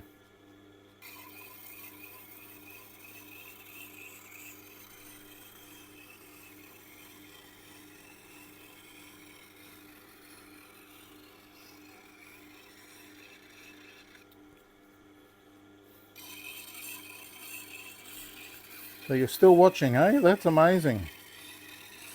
You are a hero of mine. I really appreciate that. Hope you're getting your entertainment value out of it.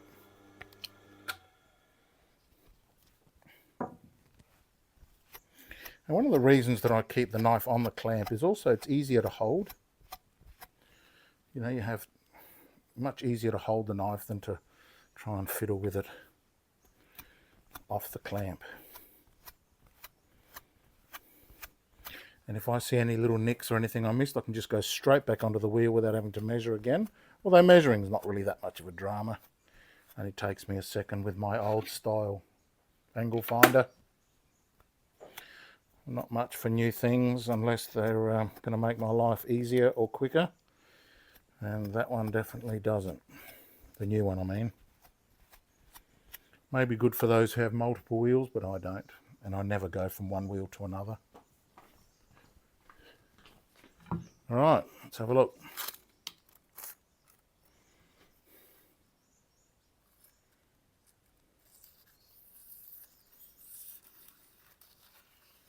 Oh, almost perfect, slight little catch. So I'm just going to lightly give this a rub.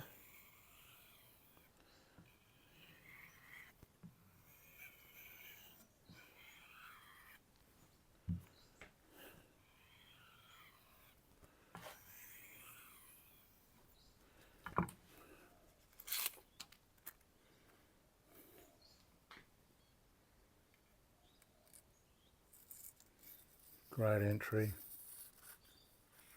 Oop, bit of a catch there still.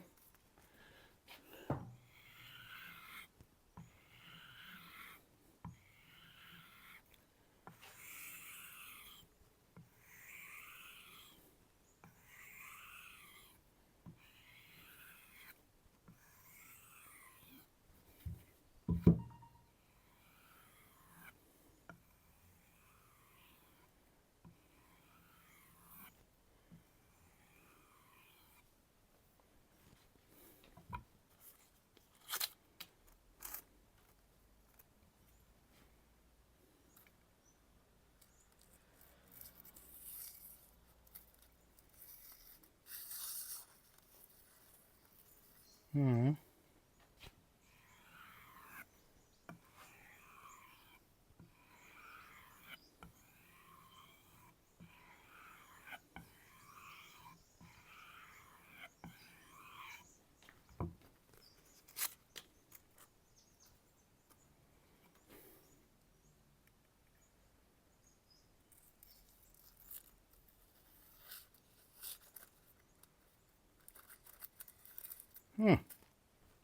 What's the matter, you?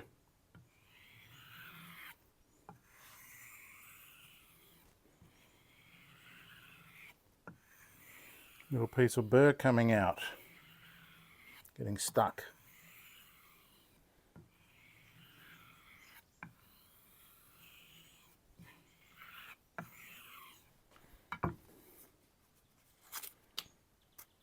Seventh time's a charm.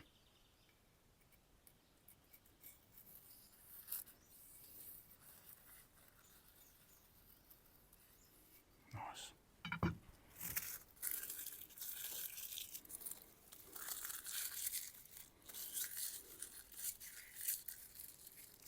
Beautiful.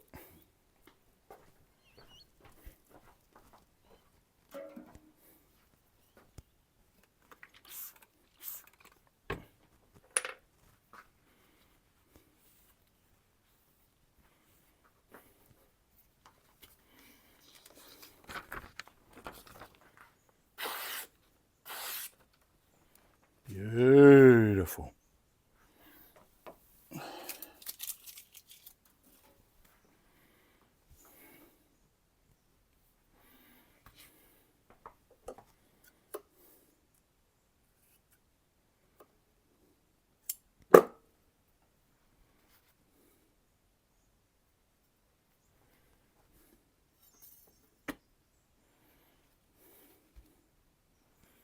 Little bunker.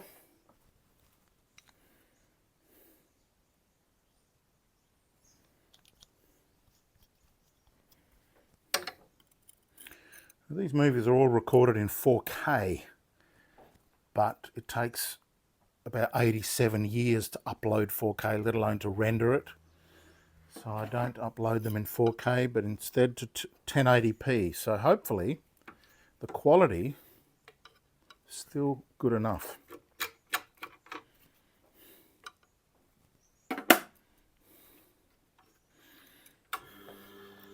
Let me know. Is the quality good enough?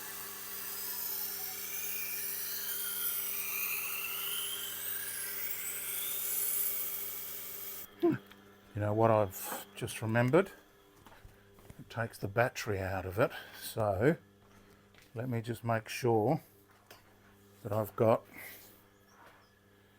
the battery hooked up.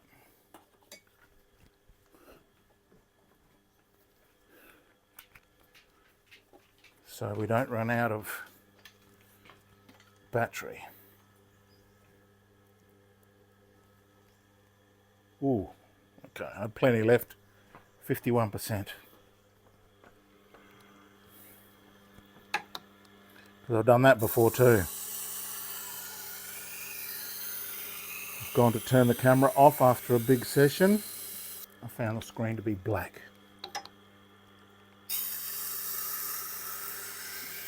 Heartbreaking, I can tell you.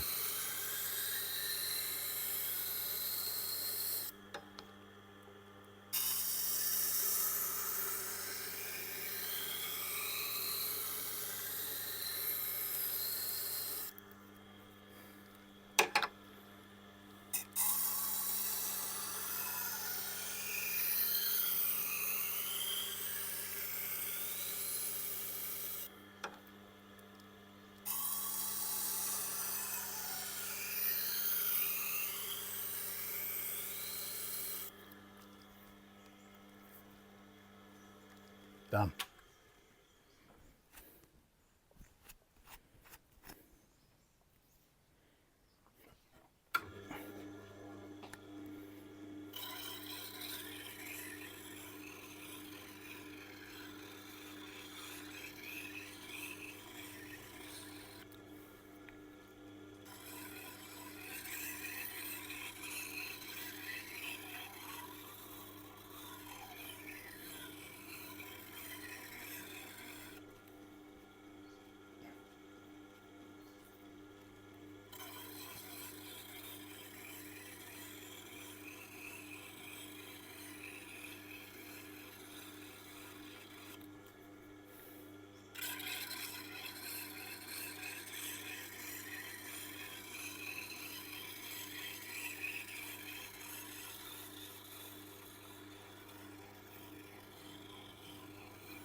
Be very careful when you're doing this.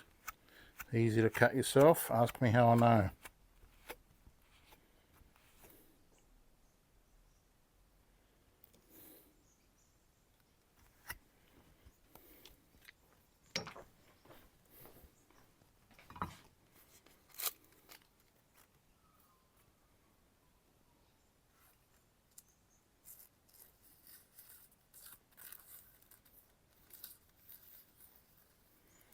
A few little catches, but generally pretty good.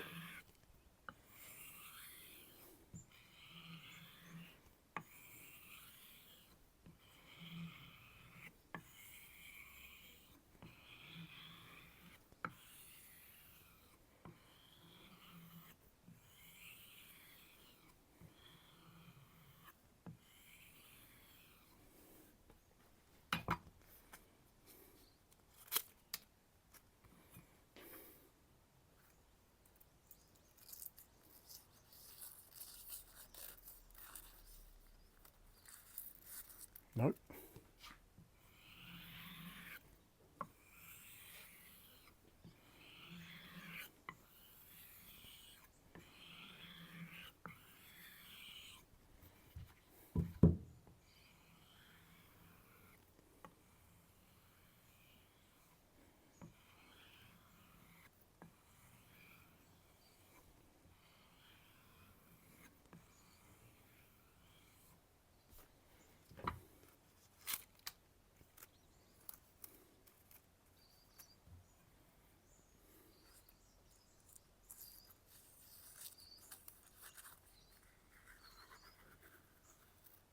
Better.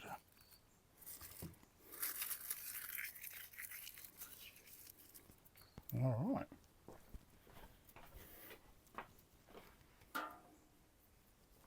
Two more before we get onto the serrateds. And there's only 2 of those, and then we're done. The entire GlobalFEST done in 2 videos.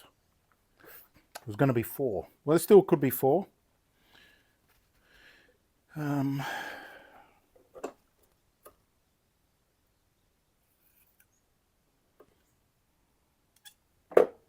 The last one will be my own set. I'm repeating myself.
Nice.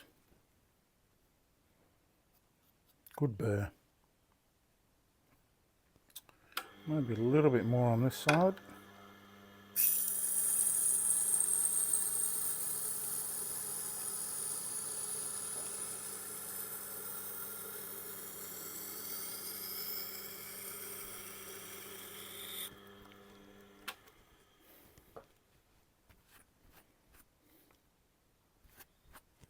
Beautiful.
Nope, I've got one tally ho left. Bit scrunched up.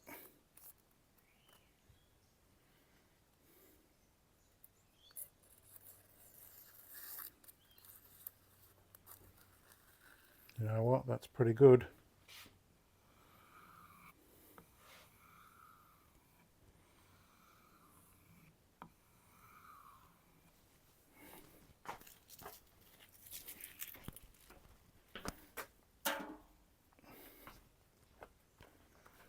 I buy them in boxes.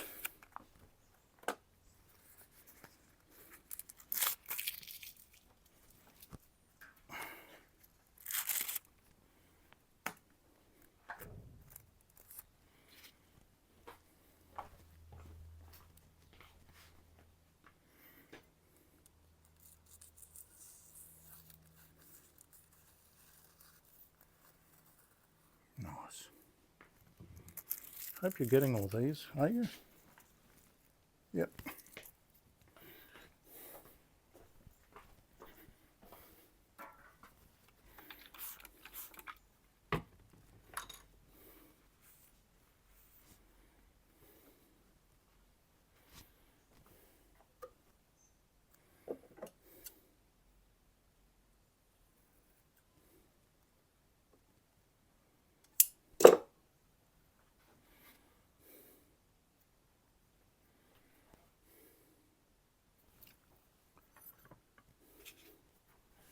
Now a little paring knife, and then we're on to the serrateds.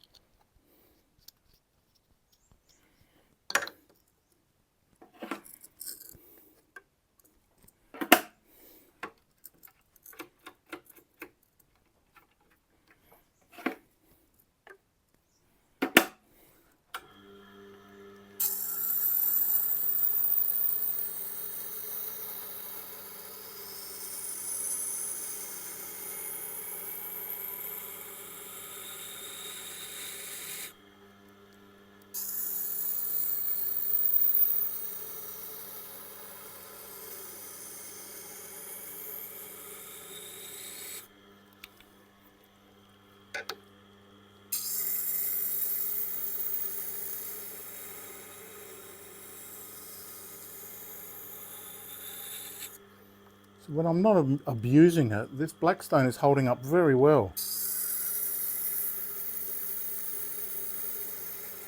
I'm almost ready to recommend it as an alternative to the SG. Almost.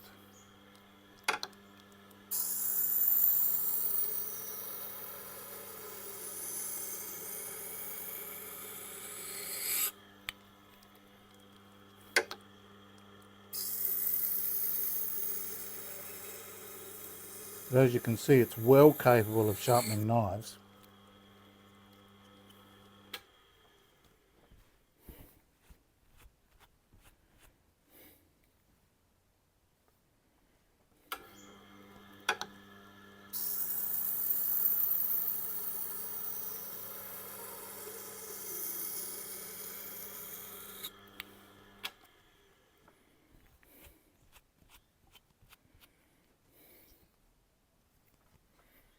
Let me check my phone.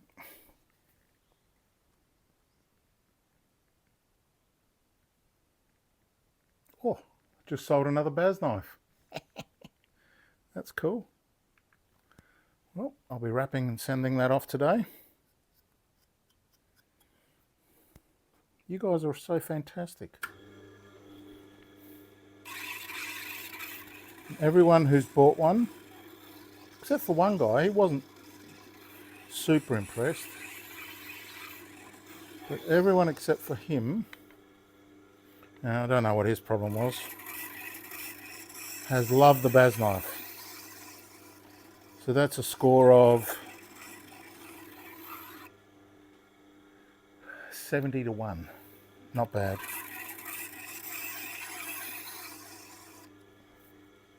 His problem was that he could have bought it a bit cheaper elsewhere and then sent me an example, and it wasn't even the same knife, not even close. Not even close. But it was a complaint. Everyone else, super happy.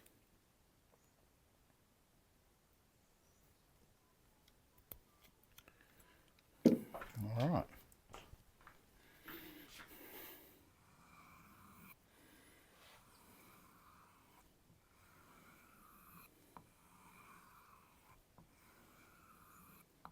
Oh, I didn't test this one, but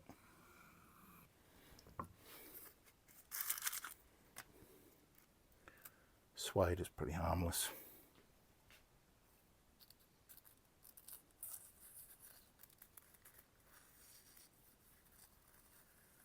Beautiful.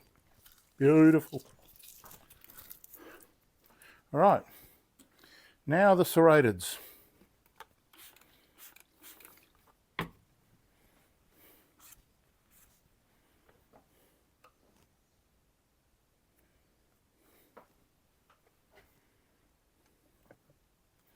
So we've got two serrateds. One of them is a bit worse for wear and the other one isn't. So this one is fine. It's just got some burrs. You can see them there, shining. And this one has lost its teeth pretty much, so I'm going to try and give it a little bit more work. Now, the problem is, and I might bring you in a little bit closer for this one. The problem is that I can't use the SJ wheel because, I'll show you why.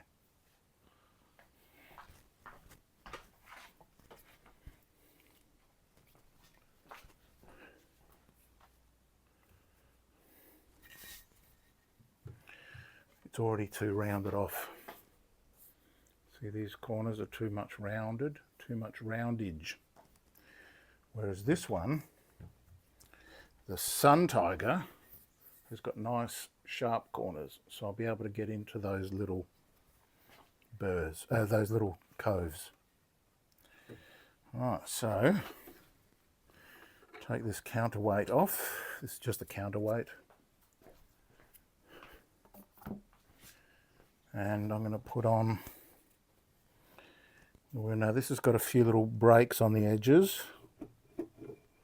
I'll see if I can show you what I mean by that.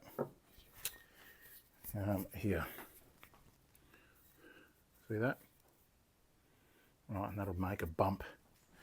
But this side here is almost perfect. So I'll do all the work on this side. And I'm going to, because as I do it, as I use this wheel, Well, let me just clean this water out a little bit. It will round off, so we don't want it rounding off too soon before I get to use its sharpness to repair that worn out one.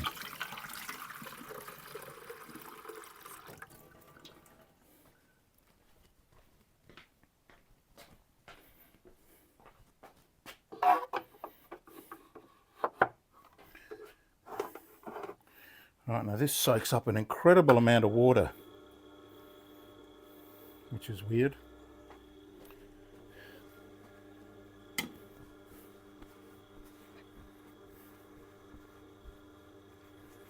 Now it doesn't have to be cleaned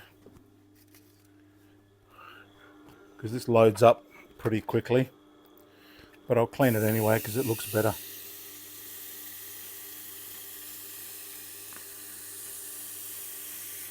I'm just using 1000 grit paper.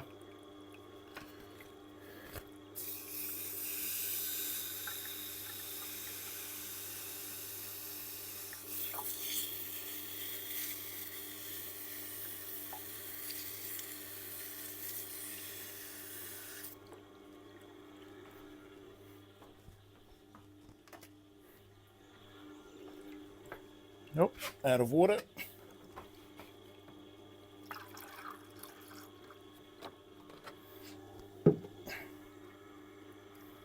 Beautiful. So let's take this one and start working those coves.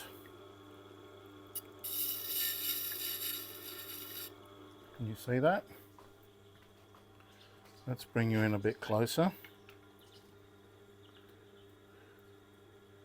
We'll zoom in.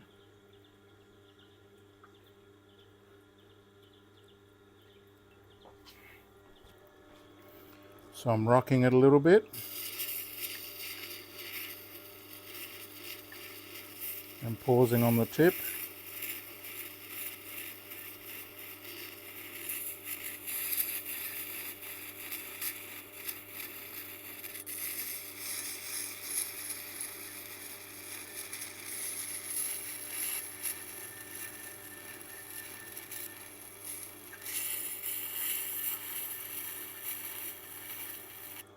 That's weird.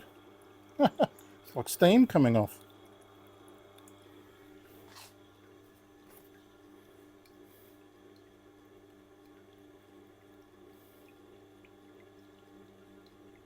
You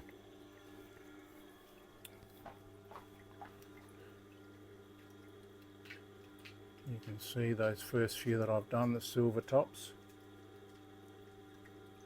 Right, but I'm actually hoping that they would be a little bit better, so I might have to lean the knife over more to see if I can get more of that cove.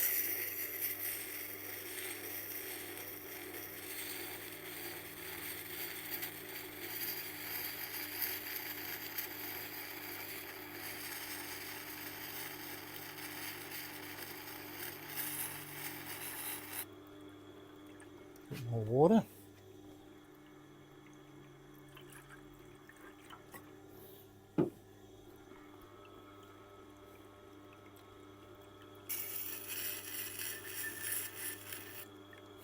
Steam. Is that steam? What is that? Dust?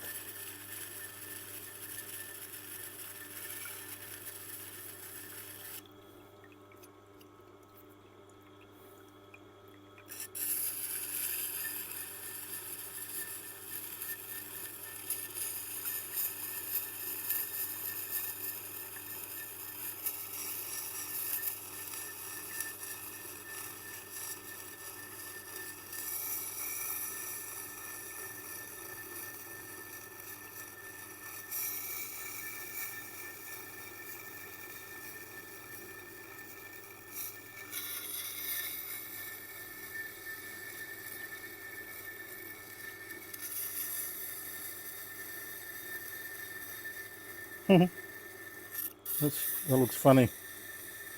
I'm not burning it, I can assure you.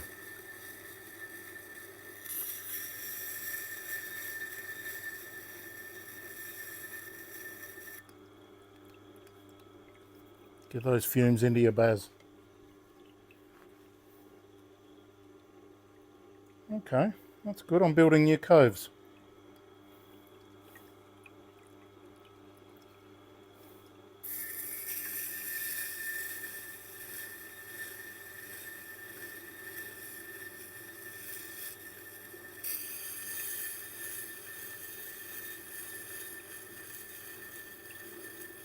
What is that dust?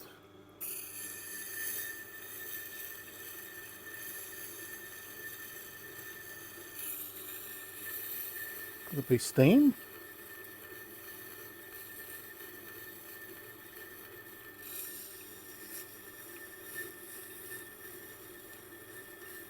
Now this lady, by coincidence, found me at the local pizza bar. There's a new pizza bar that opened up around the corner. I went there and had a pizza, and I don't remember its name. I wish I did, so I could give it a plug. It's on Tapley's Hill Road near the corner of Trimmer Parade. They're brand new, right on the corner there. They do pizzas and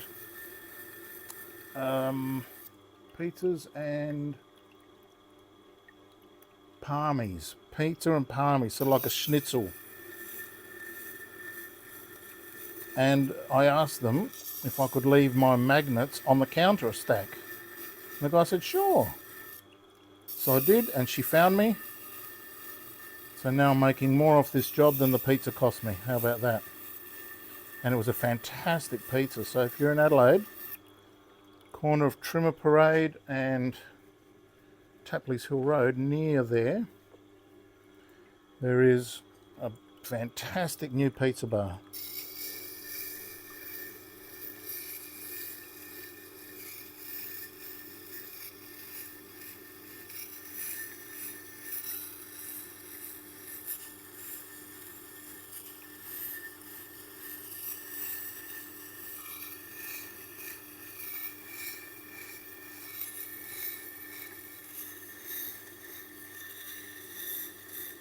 Now soon I'll do the back as well.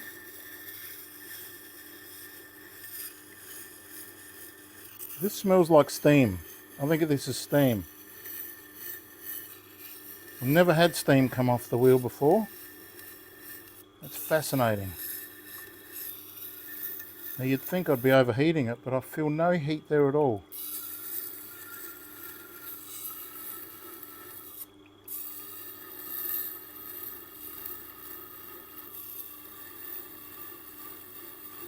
Now you can see I'm rounding off that edge a little bit, but that's okay, because the next knife has got nice wide coves and that'll fit in there beautifully.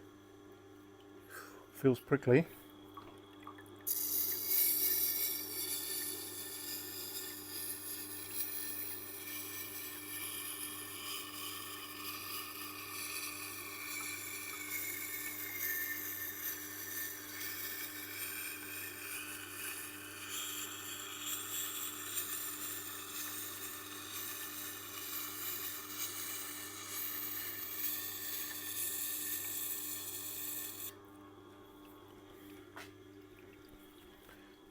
Cliff Curry from Curry's Custom Cutlery in Hawaii sells supplies to sharpeners like me, and he's got some fantastic CBN or diamond, I think they're CBN, narrow, rounded, perfect for doing serrations.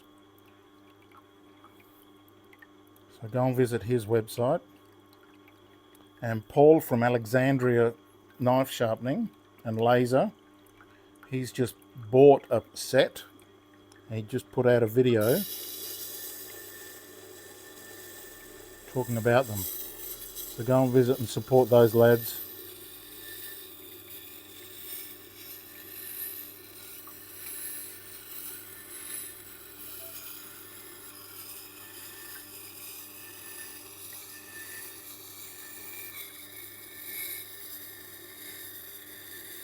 Now that knife that I just sold, the Baz knife, that's going to America.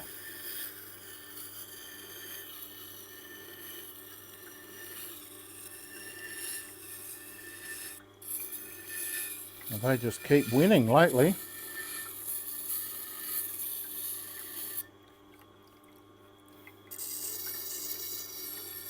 Love my American brothers.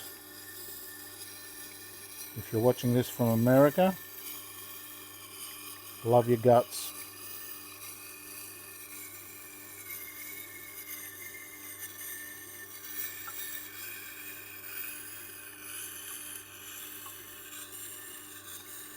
Well, most of you. There's some weirdos getting around lately, but that's for my other channel, which shall never be mentioned. Okay, now a little bit of work on the top, on the flat, just to give those peaks a little bit of extra sharpness. And on this side as well.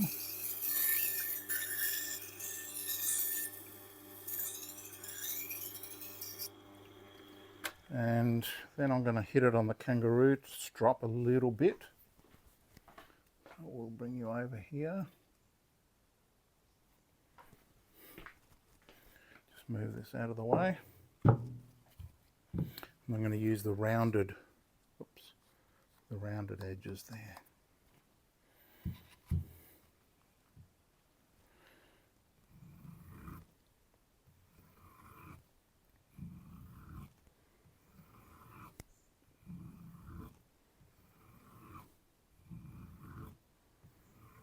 I think that should be enough.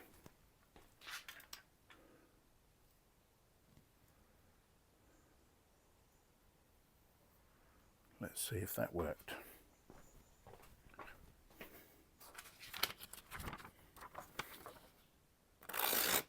Nice.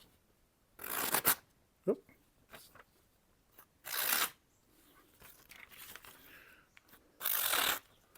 Very happy with that. And to have a look, you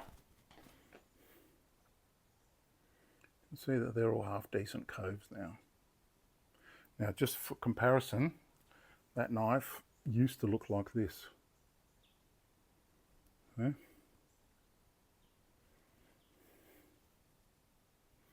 Yep.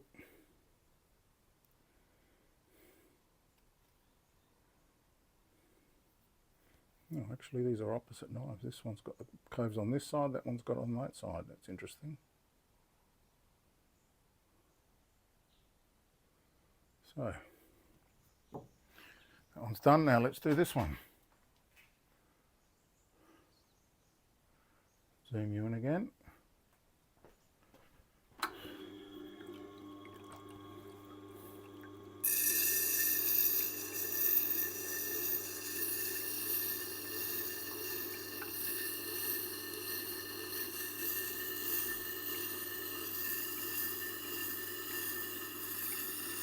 You see now this rounded corner is fitting this cove perfectly.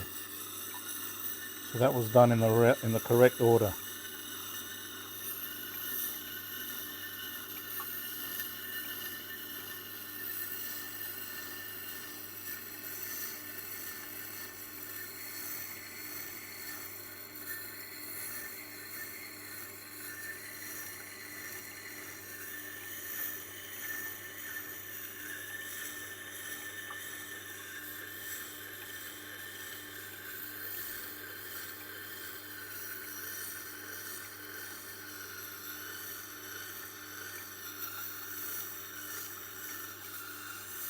Once this knife's finished, we're done.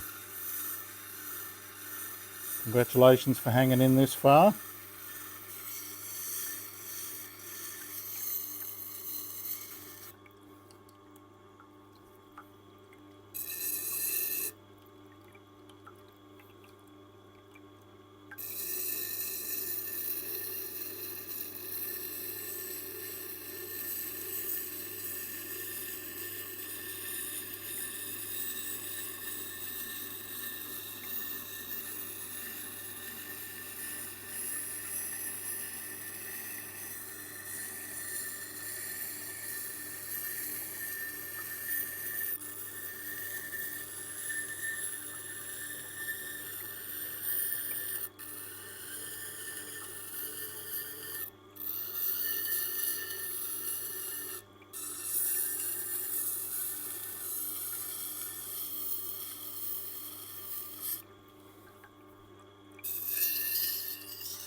Ooh, super prickly.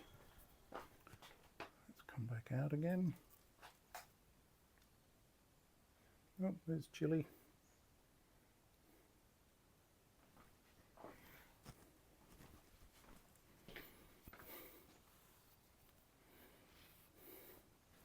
And you can see the silvery edge that that puts on there. Where is that? There you go. See, it's just barely touching the edge.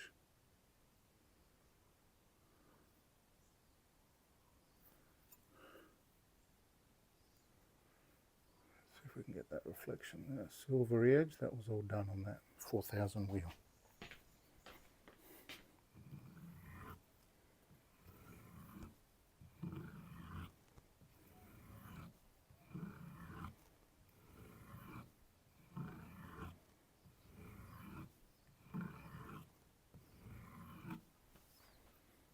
Okay, now let's test.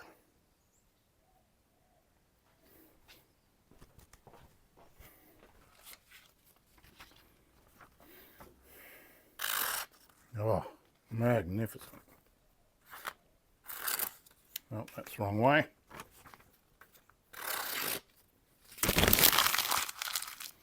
Paper has grain.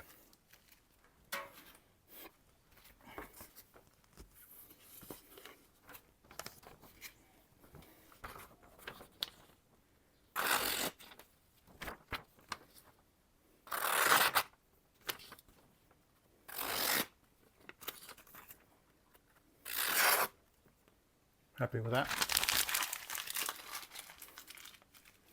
They're hard to get super slicey, but as long as it can cut through paper like that, feels very prickly, that's the job done.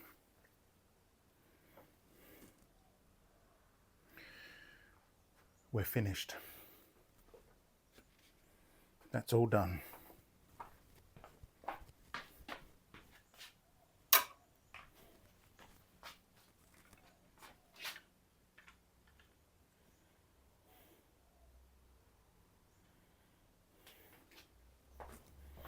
Thank you for staying for what was GlobalFEST 2.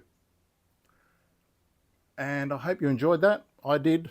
That's a glimpse into my work day, and I will see you in the next video. Thank you for hanging around. Please visit iSharpen.shop and see if there's anything on there that you want to buy. I hope you do, and I hope to see you in the next movie. Thanks for visiting. See you later. What'd you think of that, chili? Was that good? Yes, he said. I'm off to have a nice day. See you later.